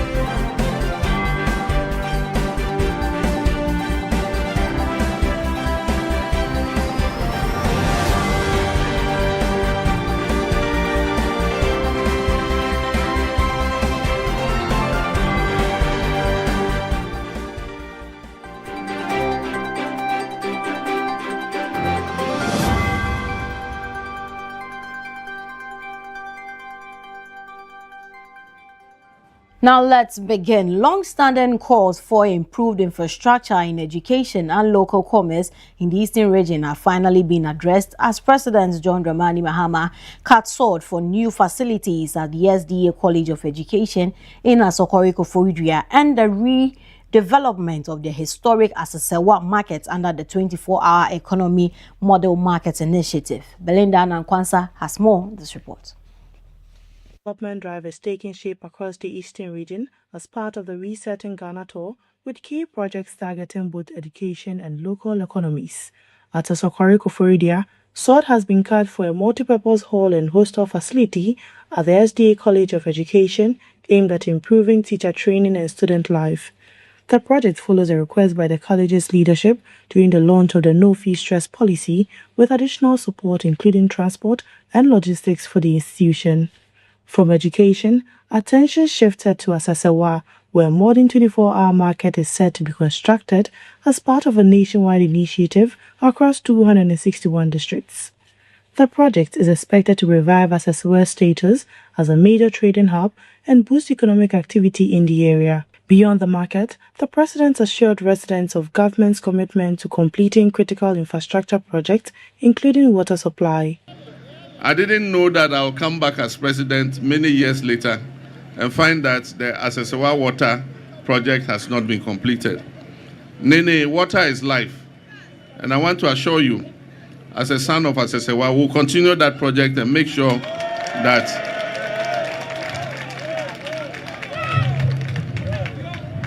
that we bring the water to you.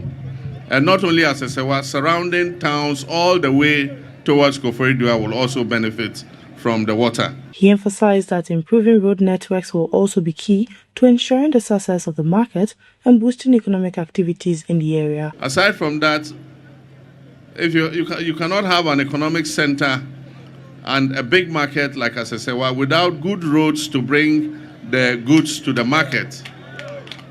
And so, as you are aware, we're doing major road construction all over the country. We have a program under the World Bank for feeder roads. And so I was just speaking to MP Benjamin, and I've told him when we get back to Accra, he should see me and the road minister. And then let's get Asesewa's share of those roads for you. And so I can assure you, we're going to add the feeder roads in Asesewa to this project so that we improve the road network in order to make the best use of the market Because like I said, without a good road network, if you put a market, it will not realize its full potential. The project highlights government's focus on linking education and economic growth to improve livelihoods. Reporting from Eastern Region for WoezorTV, Belinda Anankwanta. Now moving on to other stories, a renewed push for better wages, stronger labor protections and job creation took center stage at this year's May Day celebration at Koforidua as organized labor engaged government on the welfare of the Ghanaian worker. With discussions around a new labor bill, pension reforms and expanded employment opportunities for young people, the event marked on May 1 also served as a platform to outline the next phase of economic policy beyond stabilization.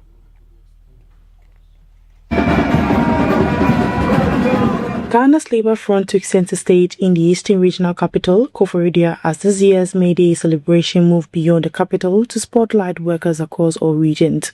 Under the Resetting Ghana agenda, government says the focus is shifting from economic stabilization to job creation, productivity and improved livelihoods for workers.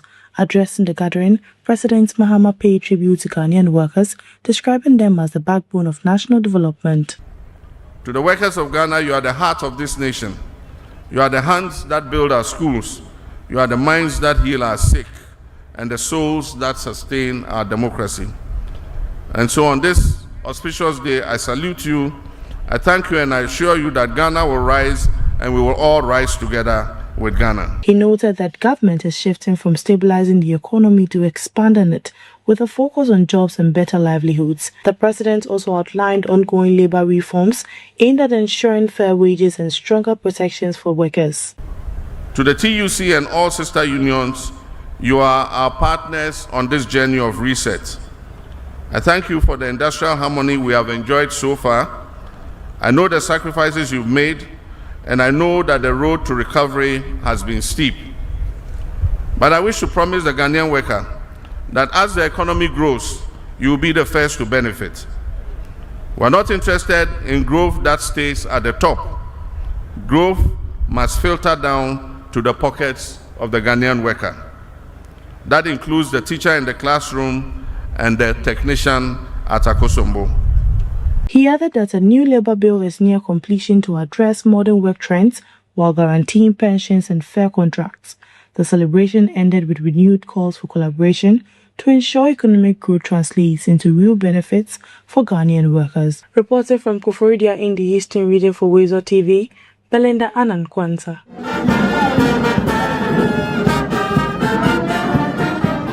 In other stories, President John Dramani Mahama has commissioned a new divisional police headquarters at Odumase Krobo in the Eastern Region to strengthen policing operations and improve security delivery in the area. He also directed that police personnel who passed the recent entrance exams but fell short of the cut-off mark be admitted into the police college as part of effort to boost manpower and enhance training within the service. There's more in this report.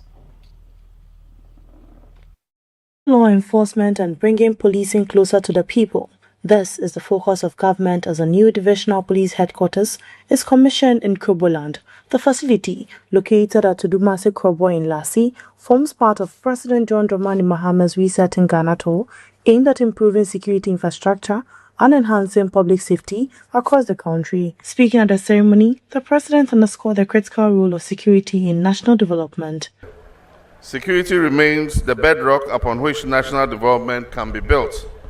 Without peace and stability, there can be no meaningful progress, no thriving businesses, no quality education, and no sustainable livelihoods. It is for this reason that my administration continues to prioritize investments in the security sector, particularly in the Ghana Police, which remains the frontline institution in maintaining law and order within our communities. The new headquarters is expected to serve as a strategic hub for intelligence gathering, crime prevention and rapid response, improving policing operations in the Eastern Region and beyond. President Mahama also announced additional logistics support for the Ghana Police Service, including armored vehicles and patrol equipment to enhance police safety and effectiveness. I'm happy to inform the IGP that another 40 armored cars are coming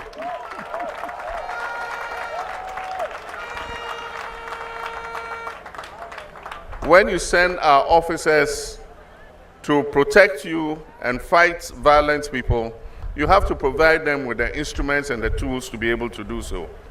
In the past, we used to give them Nissan Navara light-skinned pickups to go on patrol against armed robbers.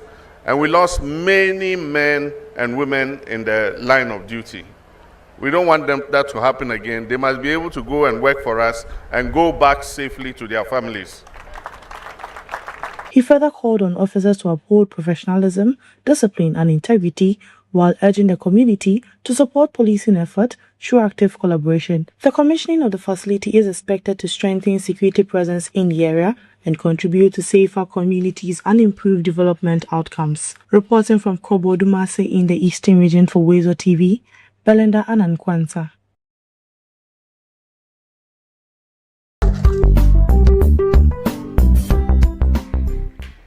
Now, moving on, still on the president, he joined the global leaders in Libreville, Gabon on Sunday, May 3 for the inaugural International Forum for Innovation and Development. The forum seeks to accelerate growth through technology, investment and government reforms, bringing together policymakers and experts under the theme Political Stability, Business Climate and Artificial Intelligence, Catalyst for Growth. It also marks the opening of the Omar Bongo Ondimba Congress Center. Discussions are expected to produce a Libreville declaration focused on strengthening governance, transparency, and digital integration across Africa. President Mahama's participation was announced by Minister for Government Communications Felix Kwasi-Ofosu, underscores Ghana's commitment to leveraging innovation for economic growth on the continent.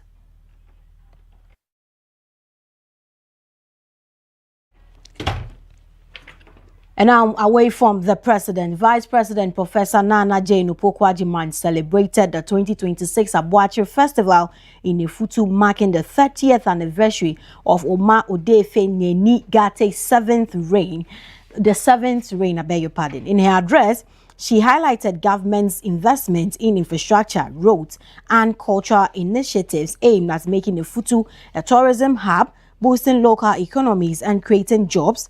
She also reaffirms commitment to the Women's Development Bank, the 24-hour economy policy, and youth entrepreneurship programs. Delighted to join the good people of Efutu to celebrate Aboakye.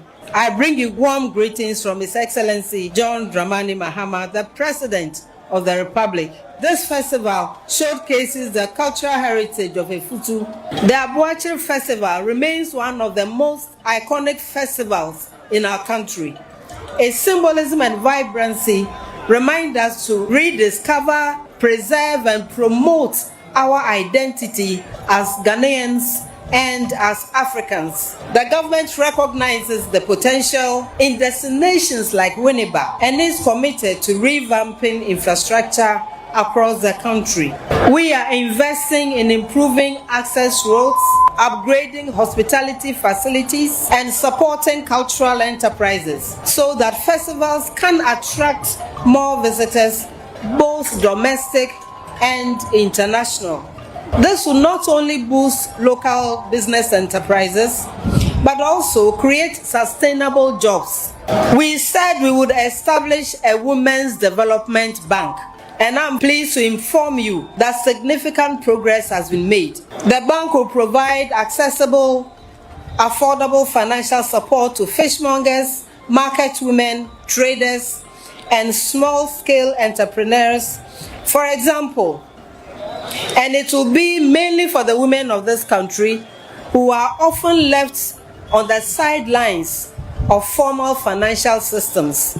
I would also like to affirm that the government remains fully committed to the 24-hour economy policy. This is a strategic intervention to create jobs, stimulate industrial growth, and maximize the use of our human and natural resources. I commend the people of Efutu for the peace and unity. Development thrives in a harmonious environment, and I urge all of us to continue upholding the values that we know are important for the survival of our country and for all of us. As we celebrate Aboakye, Let us honor our ancestors, but also work together to build a prosperous future driven by culture, empowered by opportunity, and sustained by unity. May this festival continue to grow from strength to strength, and may God bless us all. Thank you very much. From the Central Region, on April 30, the National Anti-Illegal Mining Operations Secretariat, NAMOS, arrested 49 suspected illegal miners during a dawn operation at Adiawoso in the Western Region. The operation followed an armed ambush on NAMOS operatives on April 28, targeting illegal mining within the Ghana Rubber Estates Limited Plantation. 114 individuals were initially detained, while 49 confirmed as illegal miners, including foreign nationals from Niger and Burkina Faso. The operation seized a pump action arm, over 226,000 Ghana cedis in cash, suspected gold, cannabis, and cigarettes. The suspects were handed over to the Agona Divisional Police for further investigation. Time now for some international news.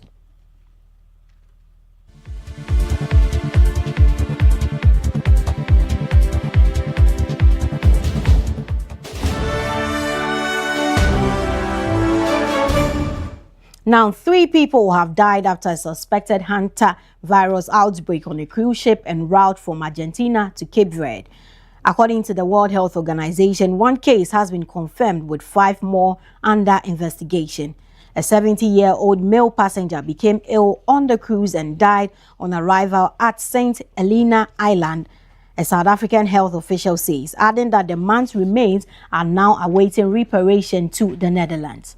The man's wife, 69-year-old, also became ill and died in the hospital after collapsing while trying to head back to the Netherlands. A 69-year-old British national is also in intensive care in Johannesburg, South Africa.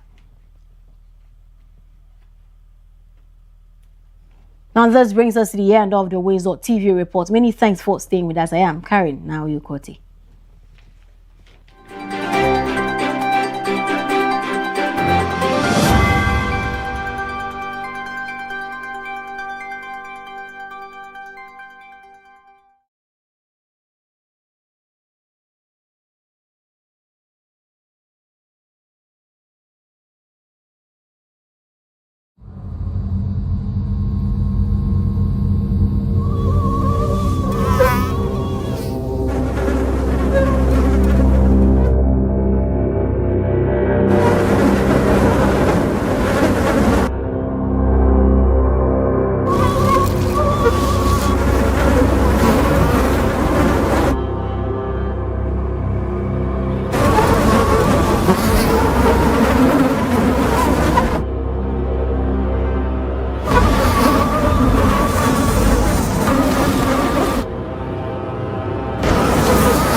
We can be the generation that ends it for good.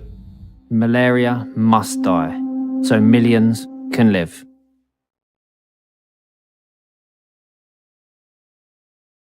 Gentlemen, I've got some bad news and some good news.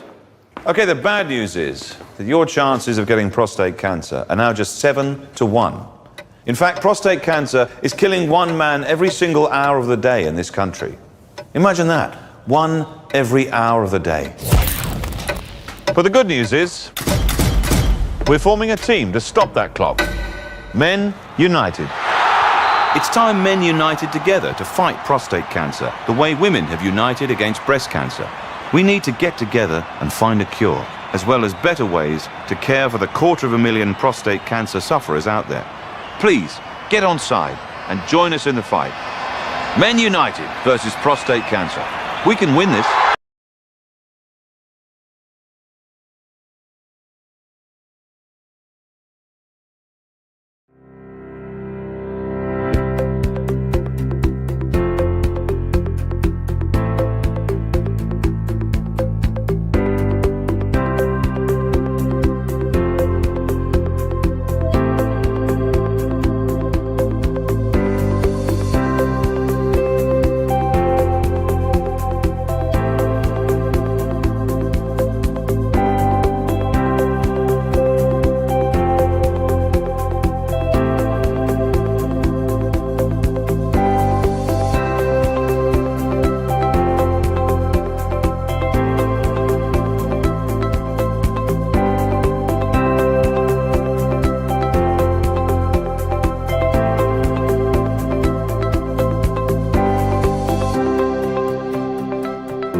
You're back for sports update on the Breakfast Cafe. My name is Godfred Amwafo. Let's start from athletics because we did a historic qualification because Ghana's men's 4x100 meters relay team secured a 4th consecutive appearance at the World Athletic Championship, finishing second behind China in 38.09 seconds to claim the final automatic qualification spot for next year in Beijing. And so that is it on your screen, the 4 squad on your screen now. Team lineup, we have Edwin Gadai, previously the anchor, ran opening leg, while 100-meter national record holder Abdul Rashid Saminu took over anchoring the duties, with Benjamin Azamati and Joseph Paul Amoa rounded out the team in that regard. So these are the 4 guys on your screen at the moment. Now Ghana will now turn its attention to African Athletics Championship scheduled to be held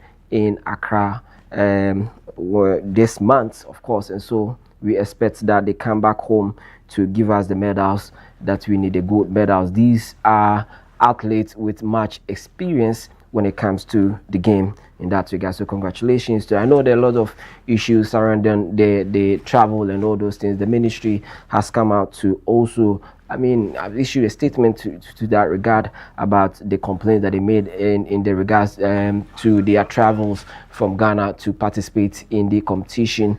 And so that will come in our subsequent bulletin in that regard. Now, let's talk about the Black Princesses because over the weekend, they fought back against Uganda to beat them 2-1 in Accra. This forms part of the Under-20 World Cup qualification, and so they did marvelously well. Here's the highlights of that game, beating Uganda by 2-1. They went down early in the game, but they fought back to beat them in that game. Let's enjoy the highlight.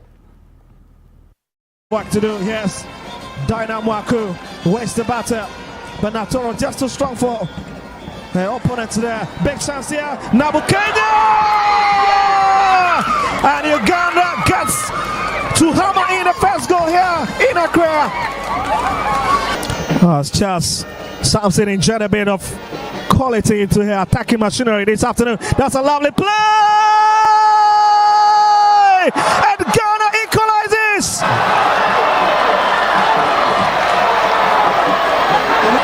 Well, just look at it from the skipper.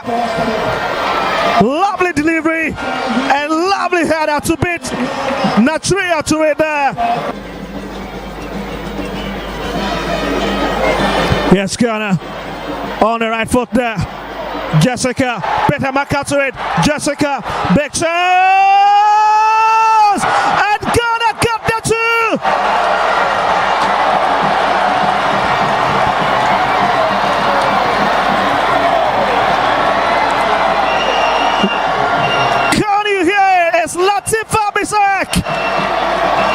The chopper came in with Ghana second.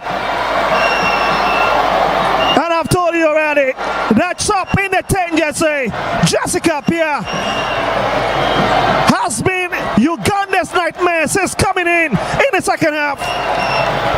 Falls behind her, picks it up, bit Achrimongo to it. Barbara Mona couldn't really have a touch of it, and it was slotted back home. That's got a bit of work to do, yes. And so that's the Black Princesses making it count for them in the first leg of their qualification games against Uganda here in Accra. They beat them by 2-1. But then in that game, they came from a go down to win in that regard for them. And so let's talk about the Ghana Premier League because we are rounding it up. The season is almost coming to an end, and the top way is becoming some heated competition between Mediama, Go Stars, Accra Folk and the rest. And so Mediama SC moved closer to the Premier League title with a 2-0 win over Bebiani Go Stars, thanks to a brace from Salim Adams, who scored a penalty and a free kick, extending their lead to 5 points with 4 matches remaining. Now, Accra Folk on the other side secured a 0 away victory over Nations FC, with Maoli Wayo scoring in the 11th minute, keeping their top 3 hopes alive and increasing pressure on nations in the relegation battle in that regard. Now, Kerala United FC came from behind to beat Young Apostles FC by 2-1 with goals from Abdullahi Hafiz and a stoppage time winner by Rahman Yaya, boosting Kerala's survival chances while deepening Apostles' relegation worry. But Kumasi Asante Kotoko also went away to be beaten by Dreams FC 2 goals in that regard. Kotoko, it seems things are still not working for the team. I don't know when they will bounce back.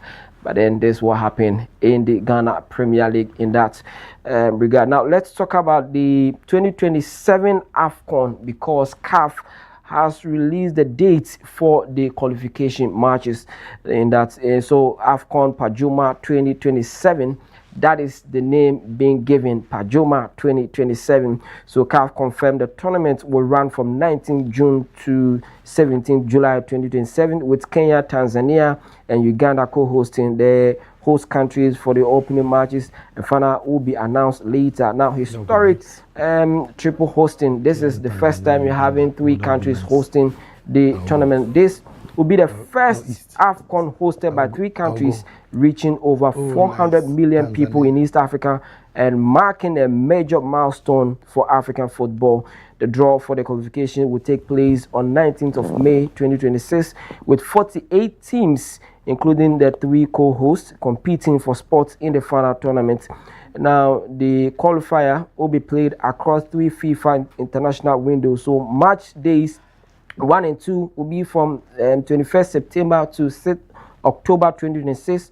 Match days 3, 4 and 4 will take place from 9th to 17th November 2026, and match days 5 and 6 also take place from 22nd to 30th March 2027. The 48 teams will be divided into 12 groups of 4, with top 2 from each group qualifying.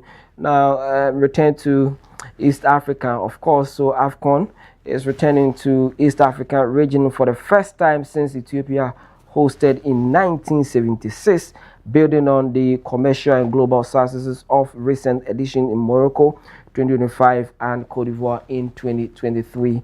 And so you start experiencing the qualification for the Pajoma 2027 African Cup of Nations so soon, and it's starting this month. Let's go straight to Europe and stay in England, because interim manager Michael Carrick proved his resilience and top-notch coaching over the weekend against Liverpool, beating them by 3-2. Manchester United so far has beaten Chelsea, Tottenham, Arsenal, Manchester City, and yesterday they added Liverpool. These are the big boys, and even Aston Villa ever since Michael Carrick took over the interim management role at Manchester United. 17 games, and so far he's lost only 2 and won 12 out of it, and the rest are draw in that regard. So it's a good start for him. People are calling that he should be given the job going into next season. As to whether that will happen or not, time will tell. But then after the game yesterday, he praised Kobbie Mainoo because he scored the winning goal when Manchester United thought that they were ending the game with a draw. He stepped up and scored for the team to grab the maximum 3 points for Man U. So now it is confirmed that they have secured Champions League spots. Next season, we are going to see Manchester United back in the Champions League in that regard for the Reds. So the rest of the European teams should watch out for Man U. You know that anytime they participate, they bring certain aura, and that will happen again next season. We are going to see Michael Carrick's team firing all cylinders in the Champions League. You know, a lot of Man U supporters have started calling for Barcelona and the Real Madrid and the rest, because look, one thing about this team is the attacking force, the transition. I know Randy will come into this conversation and talk about, because his team Arsenal is also, let's say they're already leading, but then Man City has 2 games to play. So Randy will come in this conversation shortly. But let's do this story. Inter Milan won their 21st Serie A title with a 2-0 victory over Parma, clinching the Scudetto with 3 games remaining and moving 12 points ahead of Napoli. Marcus Thuram scored in the first half added time, and Mkhitaryan added a second in the 80th minute, both assisted by Lautaro Martinez, securing the decisive win. Inter dominated the match in possession, shots and chances, with manager Christian Chivo celebrated his first major coaching trophy, continuing the club's legacy of success. There's one player I should recommend for Manchester United next season. I think Lautaro Martinez will be that player because he has paid his, his dues to Inter Milan so far, and so a new pool at Manchester or England wouldn't be bad at all because look, Bruno Fernandes is saying that he's looking at next project for Manchester United. He wants to win a major trophy, and so we are looking at the players that will be joining him, and I will recommend that Martinez will be brought on board to support the team. Now on May Day, WoezorTV did something spectacular when it comes to games.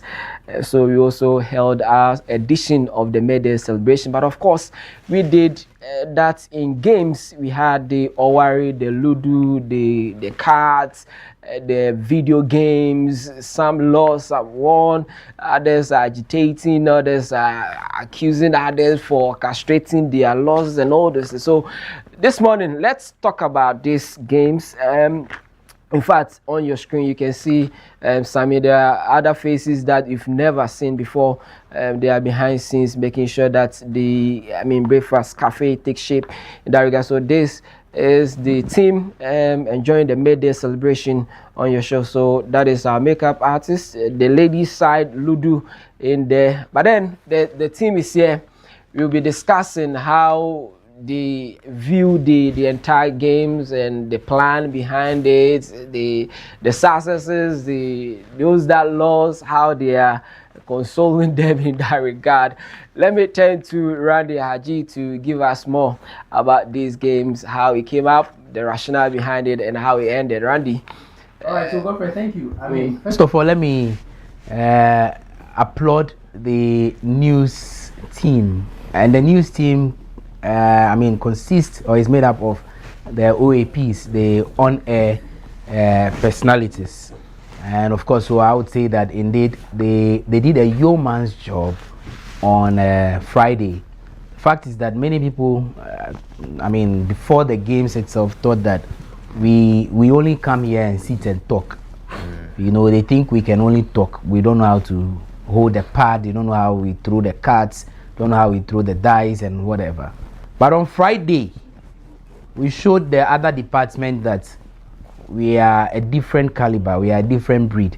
So let me say kudos to the team. The captain on that day was our very own Asantua.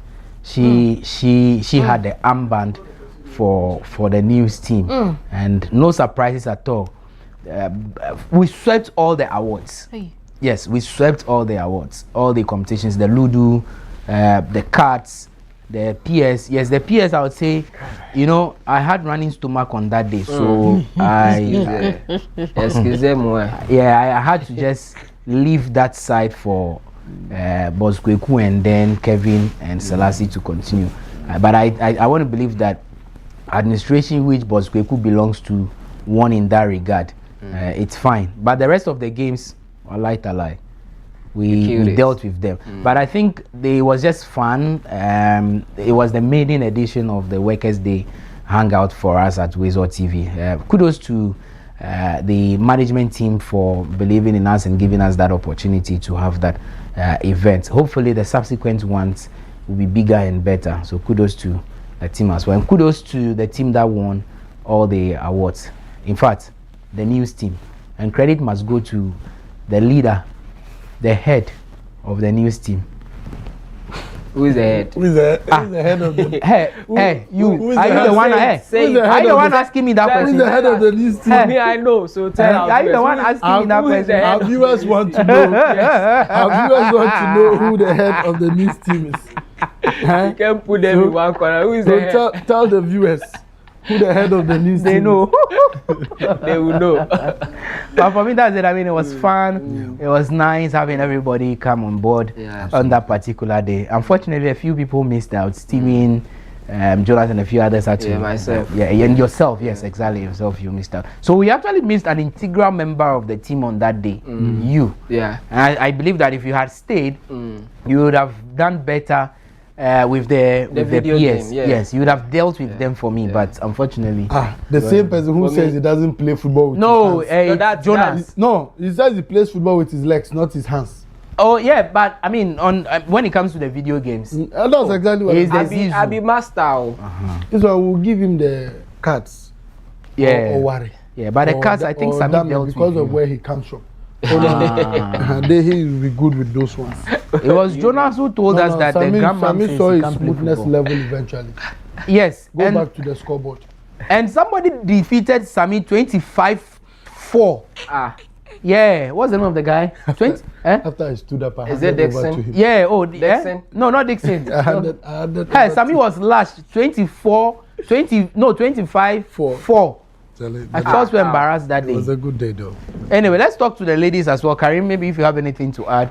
The ladies, now represented us with the Jenga. Now is the one on the screen at the moment. Yes, you see? Hey, wait, on the screen, like viewers are seeing. Yeah, they are seeing you now. Playing the Jenga game. Is that a Jenga game? Yeah, Jenga. You see, Jenga, if you're not a DB, you can't play. We know. But somebody should tell Evergreen and Santua that I will call for a rematch of the Jenga. You know what Santua did? Tell us. She actually shook the table and my first Jenga collapsed. Oh. After I'd won Auntie Benny's twice. But you guys belong to the same team, so why would she do that? Santua, she's the weapon fashioned against me. Oh. I'm not lying. Santua. That's my Santua you're talking about. No, like please. Let me deal with her this morning. You are the weapon fashioned against me. See, I will call for a rematch. We'll take Lauren out of the thing because Lauren, she's disturbing my peace. I think she's an expert. It will be me and Auntie Bennis. Because Santua, the way Santua shook the table and everything came crumbling down. You are Santua. We'll catch you. And she won't play, and she was just there doing coaching work. Next time, but on the other side, it was a fun day. It was very, very nice. Yeah. The Jenga was good. Like I'm very, very good at what I do, especially with playing the Jenga. Had it not been for Santua, I'd have won all throughout. But still, I carry the majority of the win. So yes, kudos to my adorable self. And one day, I think there should be a match between Santua and myself. Yeah, we can arrange that. You will see what she will do. We can actually arrange that. You will see what she will do. Yeah. But she had the F1 come and shake the table. We can actually arrange that. Santua, but let's also battle lines have been drawn. Yeah. I think the next one we'll look at not necessarily just games, but we'll lift it up a little bit. Okay. Remember, there is a pending cooking competition also. Yeah. That cooking competition, Randy, I want you to know that you're on your own. Yeah, I know. Karim and I are in one team. Hey. Yes. Yeah. People have taken teams. No, you are on your own. Yeah. Because you have to tell us how you make that your granule soup, that your stew, and how you cook your jollof. Randy, I dare your back. Thank you. Hey. Come with zero and collodium. Godfred. For food, Anyway, but Sami says let's be fair to him. He also Sami Biggie. Sami Ahedo. Sami Obolo. Is it the Obolo or he's the Biggie? Sami Ahedo. Karim, is it the Obolo or he's the Biggie? Please put his video there. Let them know. Wait, Daniel came and then you said Daniel was the one that made Sami say smoothness level. Yes. Daniel whipped Sami 25-4. Shout out. But Sami also defeated a couple of people to be shared. Oh no, but you see, Sami was blowing champagne too much. He was making noise. No, but you see, let's be fair. Look at how he made Karim's face become white all of a sudden. Where is the scoreboard? Sami defeated Karim. Daniel Ampon, good morning. Thank you for putting Sami in his place. No, but before Daniel came, Sami defeated Karim. Sami felt he was a local champion. No, Sami did not. So he's the. Sami did not defeat Karim. Sami did not defeat Karim. Oh, he did. No, you see, he did. No, you see. But I was there. No, the game is in progressions. Okay. You understand? In the early hours of the game. Early hours. Sami had taken a comfortable lead. But we all know what happened whenever comfortable lead is mentioned in this country. Yeah. You understand? The first became the last. So you can go back to Sami and ask him to review the scoreboard. Okay. That what happened until I decided to leave. You understand? I was there. We were cruising to victory. But you know, Cha-Cha is not really our game. Yeah, so we leave it for them. But anyway. We still whipped them. It was good. It was a good day. It was a good day. Yeah. So thanks to the team. Yeah. And hopefully we get better next time. Next time we'll look out for our neighbors. Our neighbors just Afiako. We'll invite them to that game. The neighbors are two. No, there are two, right? There is one here. There is one there. Oh, a third one is coming. Yeah, not too far from us. The one with the. I heard. All right, we'll deal with all of them. We did for them. I know we have to create a solid team here. Yeah. A very, very solid team. And that team will be led by the news team. Oh yeah. Yeah.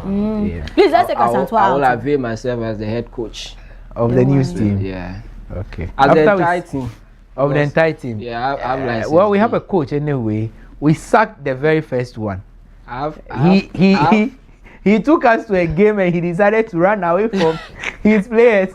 Yeah? Who's that? What name is he? His name is Fiaka.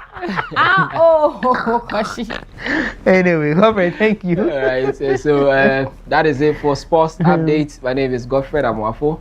It's a wrap. Asante will bring you the entertainment. Do stay.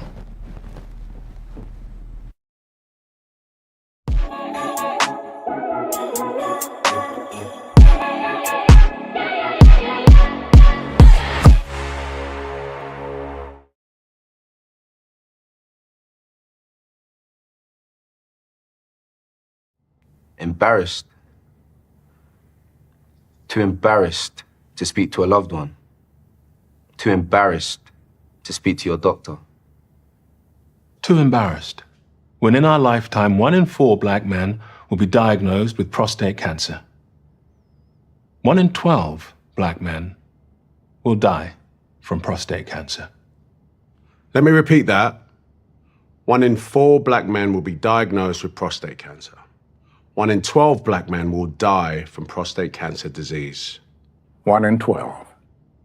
That could be your dad, even your older brother, uncle, or grandfather. You need to make sure they are not embarrassed to speak to you or their doctor about it. Hey, Dad, have you had your prostate checked out? See? How hard is that? It's easy. Just start the conversation. Prostate cancer is survivable if caught and treated early enough. Don't let embarrassment stop you having this important conversation. You may save someone's life. Not just your own. Okay, next one. Sit down.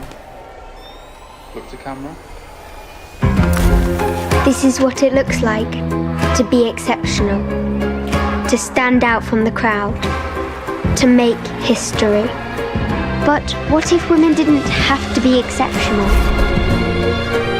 What if they didn't have to be the first, the best, or the only woman? What if being a female engineer wasn't remarkable? What if women and men could compete as equals?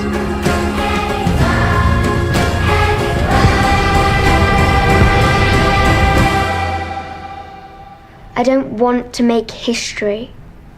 I don't want to be the only woman. I want to be one of many.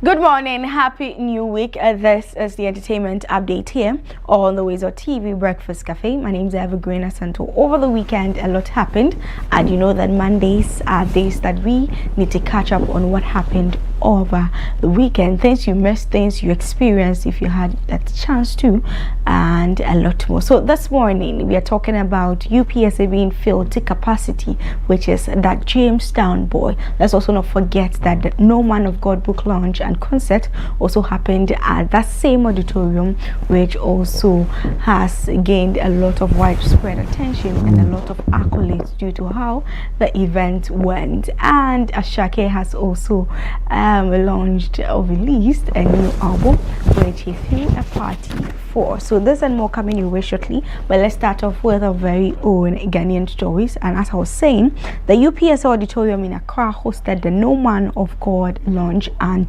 book launch, blending film, music and literature. Now Nikki Samones delivered a standout performance that earned comparisons to Celine Dion. And Ajita Anand said the book was created to revive reading among students. He explained that adapting films into books will improve imagination and learning. The team also planned school tours to deepen student engagement, and the film was directed by Ampon Kwache, an event combined entertainment with education in a unique experience. And we have some footages from the event.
And you can tell from these videos that it was an event to remember. And I love the fact that we saw a lot of industry personalities also repping the event, showing a lot of support and love. Now let's talk about something that also happened in the same auditorium, which is that Jamestown Boy by General Intatia, and that happened a day before this particular event, but the event actually ended that morning prior to the No Man of God concert. And as I said, General Intatia's That Jamestown Boy, and the show drew over 3,500 patrons and comedians like Clemento Suarez, Kojo PJ, Foster Romanos and Jacinta thrilled the audience. A surprise appearance by actor Kweku Menu added the excitement, and music performances from Episode and Mandem Yopik also boosted the atmosphere, while General Intatia's The Two Idiots also set became the highlight of the night. And the show proved the growing demand for live comedy in Ghana. Trust me, this event, you can see from the image, I don't even know what to say, but General did it. Yes, he did that. Like full house, full auditorium, people were standing, people didn't have places to sit. It was crazy. It was crazy, but it was a night to remember. Very, very educative and very lovely too as well. We had a lot of personalities also gracing the occasion, showing their love and support.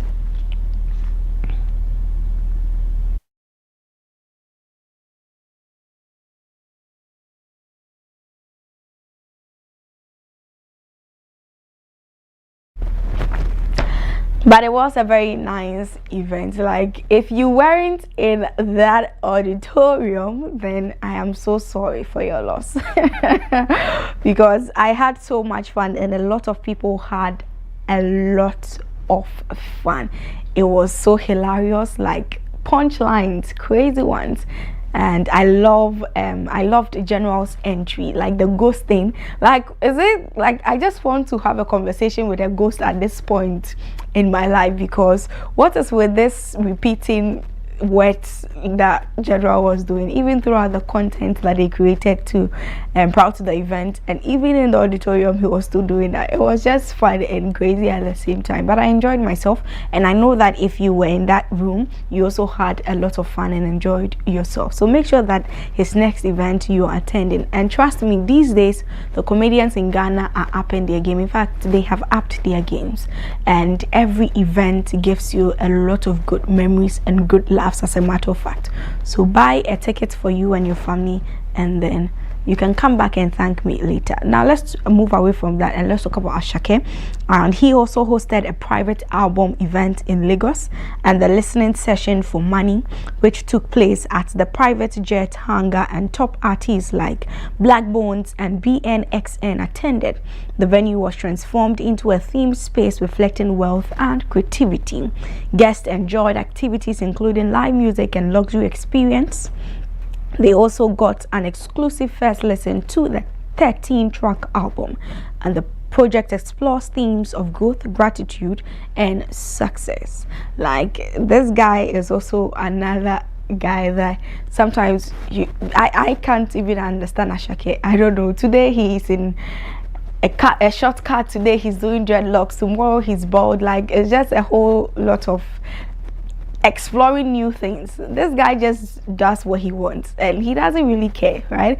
And I think that all the looks that he's been giving us is also on point, by the way. But yes, Ashake has a new album which is titled Money. Yes, but the O is with the money sign, or the dollar sign to be specific, and it has 13 good songs also there that you would want to check it out and add to your playlist this week. Now, my last story, as a Nigerian musician, Ruga has also proposed a major Afrobeat collaboration, and he suggested that Wizkid, Davido and Burna Boy should unite. Now, speaking in a recent interview, he said one song and a tour would be enough, and he believes the project could impact the global music scene.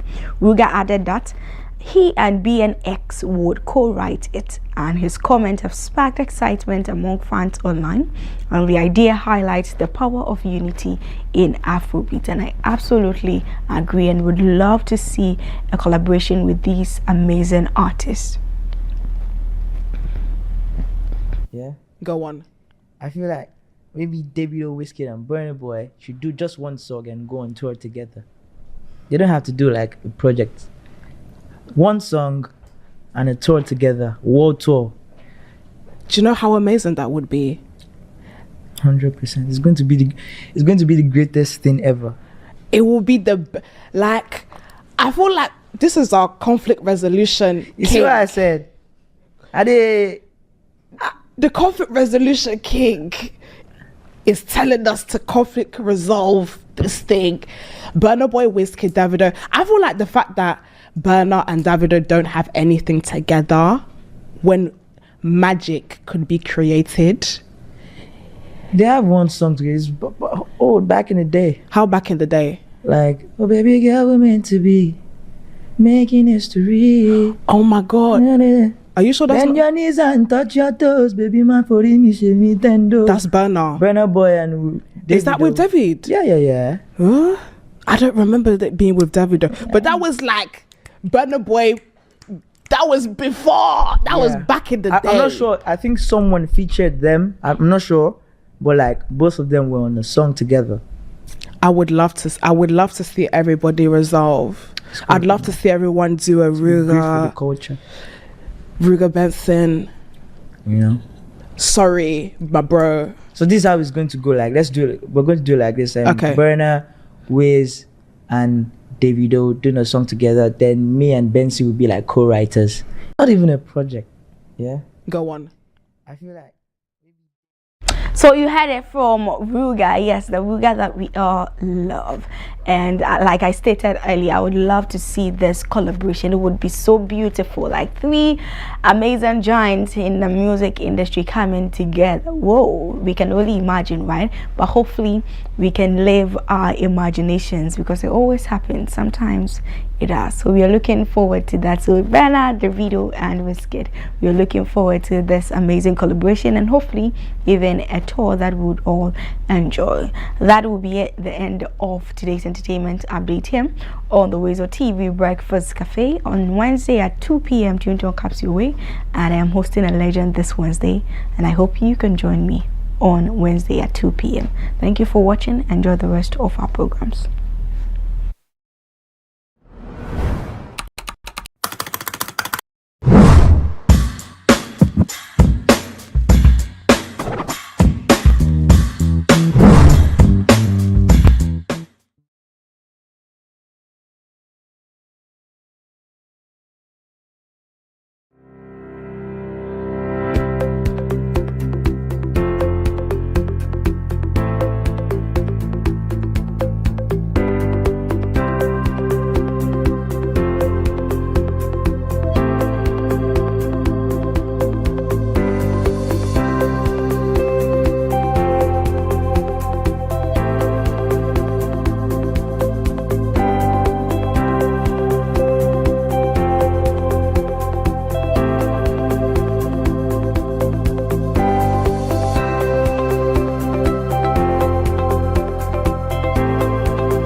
Your flight is ready to leave. Sit back and relax and enjoy the flight.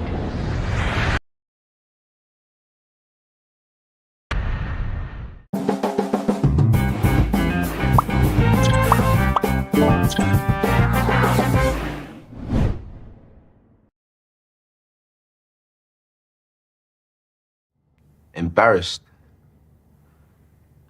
Too embarrassed to speak to a loved one. Too embarrassed to speak to your doctor. Too embarrassed. When in our lifetime, 1 in 4 black men will be diagnosed with prostate cancer. 1 in 12 black men will die from prostate cancer. Let me repeat that.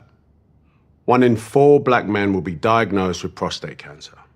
1 in 12 black men will die from prostate cancer disease. 1 in 12. That could be your dad, even your older brother, uncle, or grandfather. You need to make sure they are not embarrassed to speak to you or their doctor about it. Hey, Dad, have you had your prostate checked out? See? How hard is that? It's easy. Just start the conversation. Prostate cancer is survivable if caught and treated early enough. Don't let embarrassment stop you having this important conversation. You may save someone's life. Not just your own.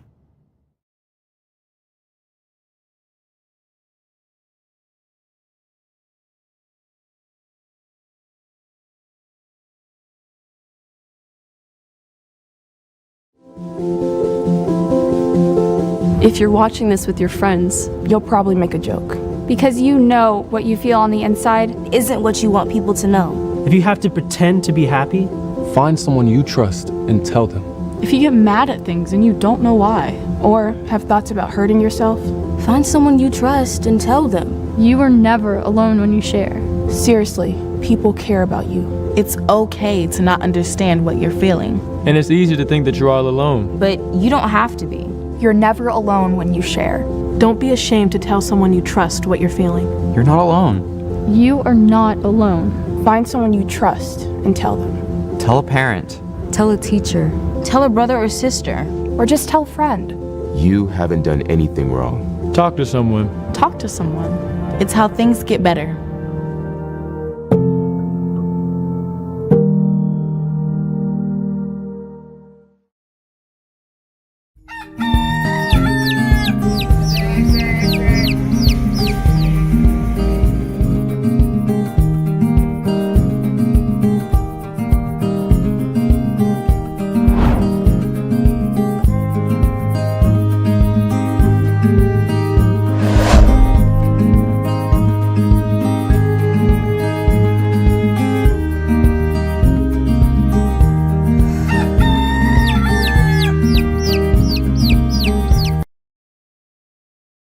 Morning. Welcome to the WoezorTV Wellbeing segment.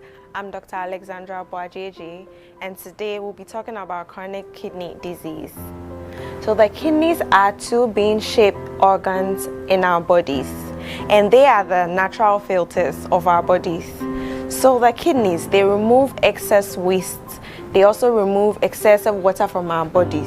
They also control our blood pressure, and they also produce hormones in our bodies. So what is chronic kidney disease? So chronic kidney disease is when there's an abnormality in the function and the structure of the kidneys persistent for more than 3 months, and it usually has a slow progression. So it usually presents asymptomatically. So what are some of the causes of chronic kidney disease, especially in our set in Ghana? We have hypertension, diabetes, chronic infections like HIV, hepatitis B, also the overuse of herbal medication and pain medication as well. Sometimes we have genetic causes coming up as well. So in talking about the signs and symptoms, we'll go back to the functions of the kidney. I said earlier that the kidney removes excessive waste and water from our bodies. So when the water and the waste are retained in our body, you see swelling. That's what we call edema in the medical world. So the swelling of the arms, the feet, of the face, and even the entire body. Also, there's less urination or even foamy urination. There's also nausea and vomiting because one of the waste substances the kidneys excrete is the urea. So when there's excessive urea, it causes nausea, vomiting, and even loss of appetite. There's also itchy skin and cramps. Sometimes there's even difficulty concentrating because excessive urea, which we call uremia, can cause confusion. Complications of chronic kidney disease include severe anemia because the kidney actually produces a hormone called erythropoietin, which stimulates the bone marrow to produce red blood cells. So if the kidney is not functioning well, it means there'll be anemia because there'll be less production of red blood cells.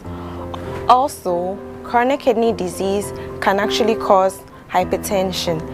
You remember I said hypertension can cause chronic kidney disease. That is the same way chronic kidney disease can also cause hypertension. It can also cause other heart diseases and even a stroke. How is chronic kidney disease diagnosed? We can use urine tests to diagnose chronic kidney disease. We can use blood tests. As I said earlier, when there's less excretion of these waste substances, they get accumulated in the blood. So blood tests like checking the blood urea and creatinine can be an indicator, and also the filtration rate of the kidneys can also tell us whether you have chronic kidney disease or not. We can also check your blood pressure and even check the integrity or the structure of the kidneys via ultrasound. So the first step in the management of chronic kidney disease is lifestyle changes. When I say lifestyle changes, what do I mean? Things like reducing our salt intake, checking our diet, exercising, and limiting alcohol intake. All of these things will help reduce the high blood pressures. In the management of chronic kidney disease, lifestyle changes is very vital.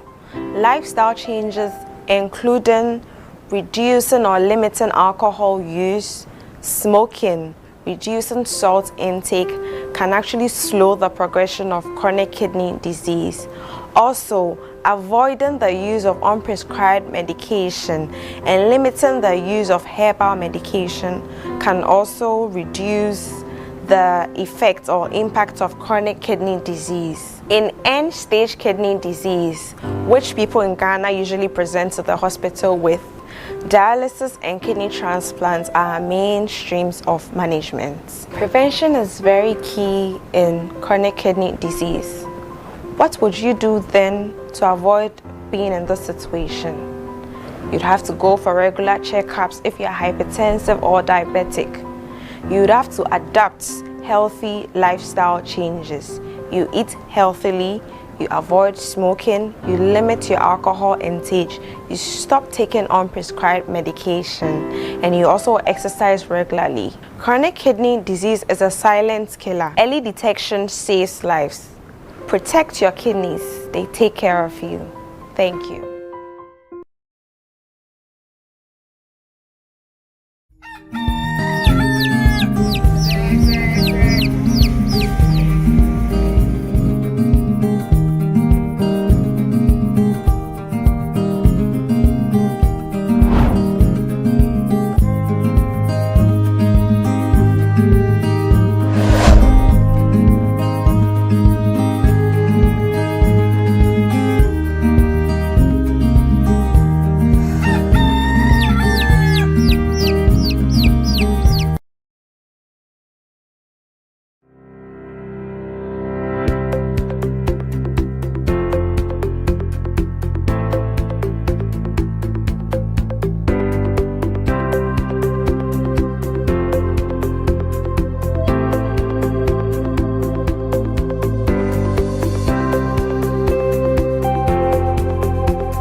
When I saw his face slipping, I knew it was a stroke.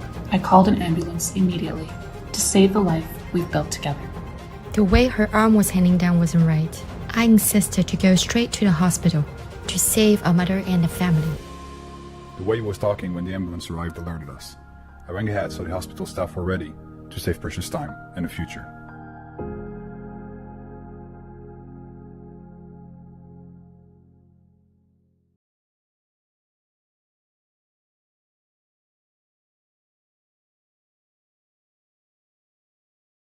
Time to check my social media, yeah, to see who loves me online. Time to check my social media, yeah, to see who loves me online. Time to check my social media, yeah. Welcome back to the WoezorTV Breakfast Cafe, and yes, as the montage play, this time for what's trending. We know we bring the very latest updates on your favorite social media platforms, and today we've got it's a mixture of everything for you. But there's a video I want you to watch. After watching the video, I'll come back and ask you some questions. Let's take a look at it.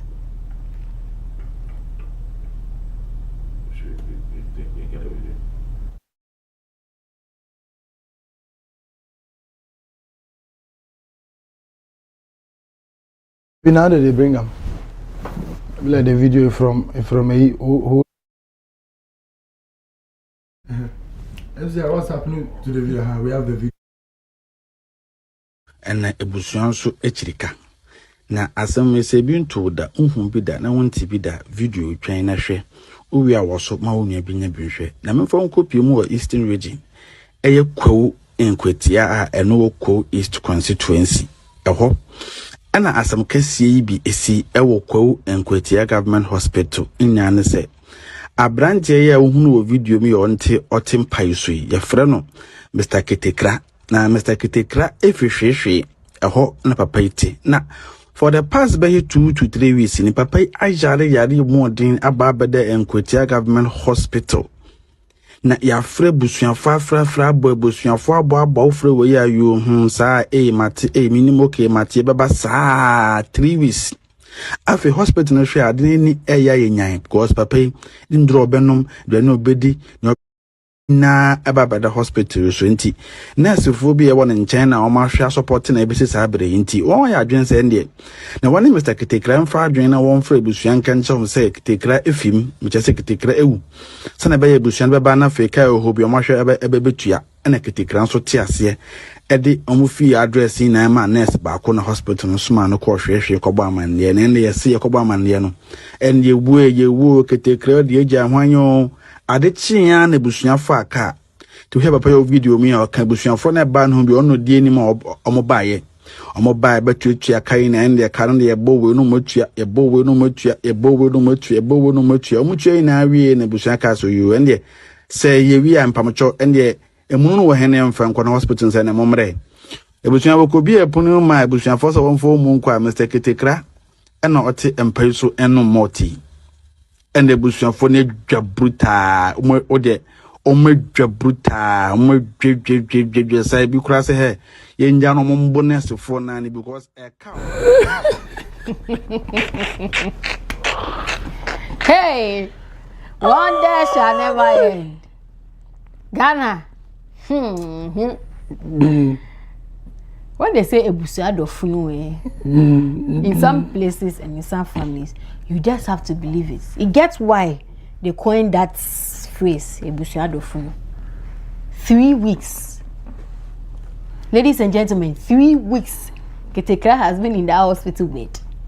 And everybody is but the moment they got a call, or the nurse visited the family house at Sheshe that Kitekra had died. So if the nurse followed up, so or what? They spoke the patient is Mr. Kitekra. He got from Sheshe. That's the name of the town? Yeah. Was a town like that? Yeah, mentioned Sheshe. We are going to Sheshe. Okay. So Kitekra was sick and he was on admission at the Nkotia government hospital. Right. But Kitekra doesn't have money. And he's on admission. And he has to take drugs, get food and things. So apparently that he has been living on the benevolence of some of the nurses. And when they place a call to any of his family members, they're like, we've heard you. Like that. So they came up with a plan. Then health workers together with Kitekra came up with a plan to go and tell the family members that he had died. And so he took the details, one nurse took the details from Kitekra and went to Sheshi to inform the family of the demise of their son. Yes. And that was when the family finally had money to come and pay whatever debts Kitekra had incurred at the hospital so that they can take the mortal remains away. So yeah, they had finished paying everything. Then they demanded for the corpse. And they took him to see Kitekra on the bed, drinking malt. Go ahead, Sergeant Lee. It actually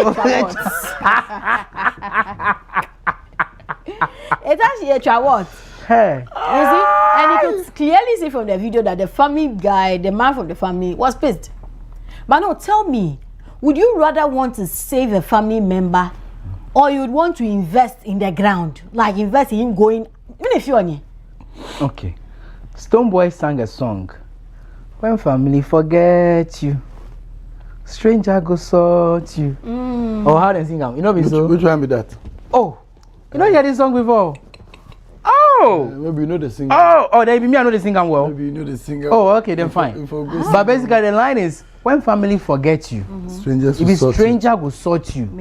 Where some of them go show you real love that you've not seen before. True. That's exactly what we are seeing. The strangers here be the nurses, so yeah. It be them there for the what's the name? Crutchery. The man, Crutchery. The name is or whatever. Key. Yeah, Key. So Mr. Key. From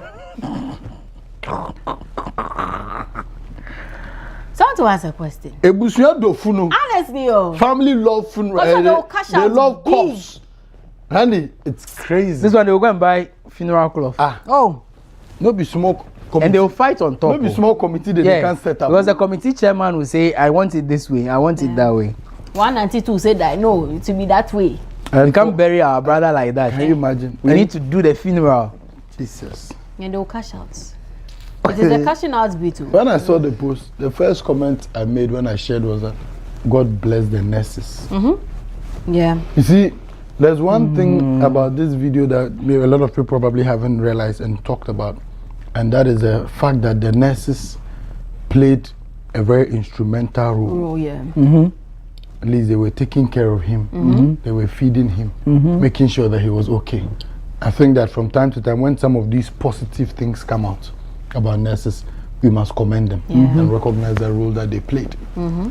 And must even commend them more for making sure that Mr. Wat Ntekra, Mr. K, Mr. K family came to come and pay bills. No, but why would people be so wicked and heartless?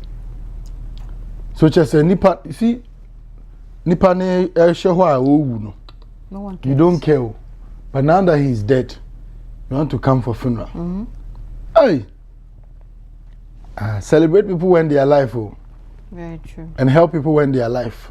Akwano nyino to yamwani pa bro tiasio. Ayo. But ladies and gentlemen, this is what we have on our hands. And so I asked you, if you were Mr. K, after you come out from the hospital, would you still take these people as your family members? Should advise himself. Or what would you do? To know for. Because these are the people, like, they want you dead and they are willing to come and carry you and go and cry on you. And you know, it's interesting to know that some of these people, if the patient has a wife and children, these very people that say they don't have money to save him and are so enthusiastic about his funeral will now go and be causing trouble for the poor widow and the children. Maybe if let's ask our viewers what they think. Let's pick a few phone calls. I just want to get public opinion on this issue. It will help. 055-269-7939. Just call in. Let's hear your thoughts on this particular issue. What you think about it? The nurses won't be. They have really done a good job. Can we, if we have. Can we create a GoFundMe or something? We must locate the nurses and thank them. And bless their pockets. And thank them, pa. They've really tried for Mr. K. They've really and you know this thing happens often. Aside this monsoon, there was an instance that one had to do with a pregnant woman. Yes, who went to the hospital to deliver and didn't have money to pay for the what's it called? I mean the hospital bills. Yes, and so she had to, you know, they called this no. So eventually the nurses had to call the family and say that look, we've lost both mother and child. Oh yes, before they came. Paid all of the bills. No way. And when they wanted to see the corpse, they took them to mother and baby. Yeah. So that's how. It looks as if we don't have time. We don't have enough time for this conversation. For this. We must bring it back tomorrow. Yes. Because you know we have full-time right. Yeah, that's true. That's true. Yeah. So we may not be able to pick calls on this. Aki, you are right. So we'll roll over. Because it's a very important issue. Beyond the fun, beyond the laughter and what have you, there is some sort of reality to it. It is real. Very. It is very real. So Godfrey says that they just represented the names because they would have to protect the identities of the people. So for instance, they mentioned Aparekua or whatever is a mouse. Okay. Yeah, so it's a mouse. Sheshe means nothing. Okay, so. Yeah. So probably it's just to represent something, just to hide the identity. But Randy, before we round up, you see people have been complaining that we've heard from ECG about the repairs of transformers. And people have blackouts and things. Yeah, man. Some 2 electricians were sent to go and repair transformer. And I don't know whether it was before the repair or after the repair. Ladies and gentlemen, after watching this video, we'll be signing out. So we are escorting you out with this video. Take a look at the electricians that are working on the transformer. All work and no play. So got a hard one.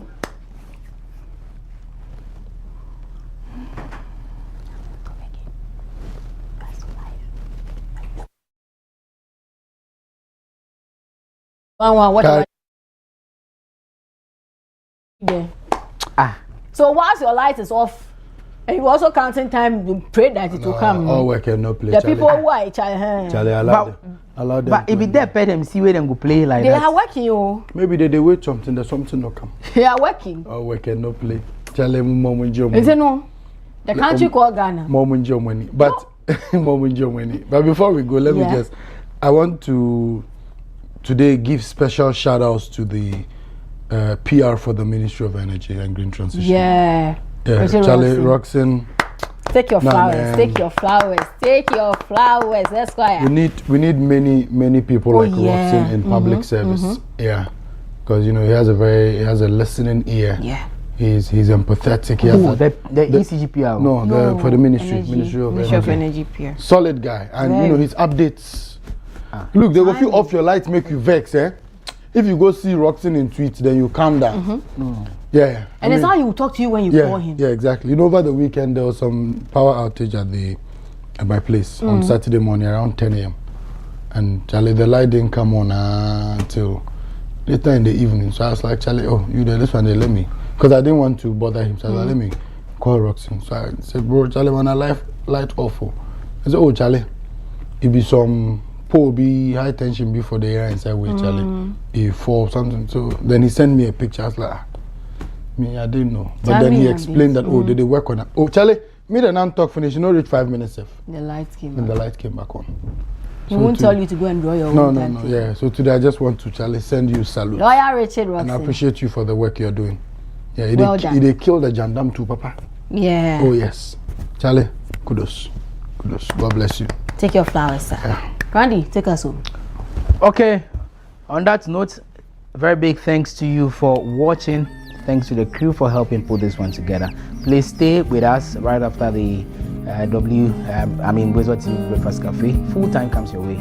It's a wrap for now.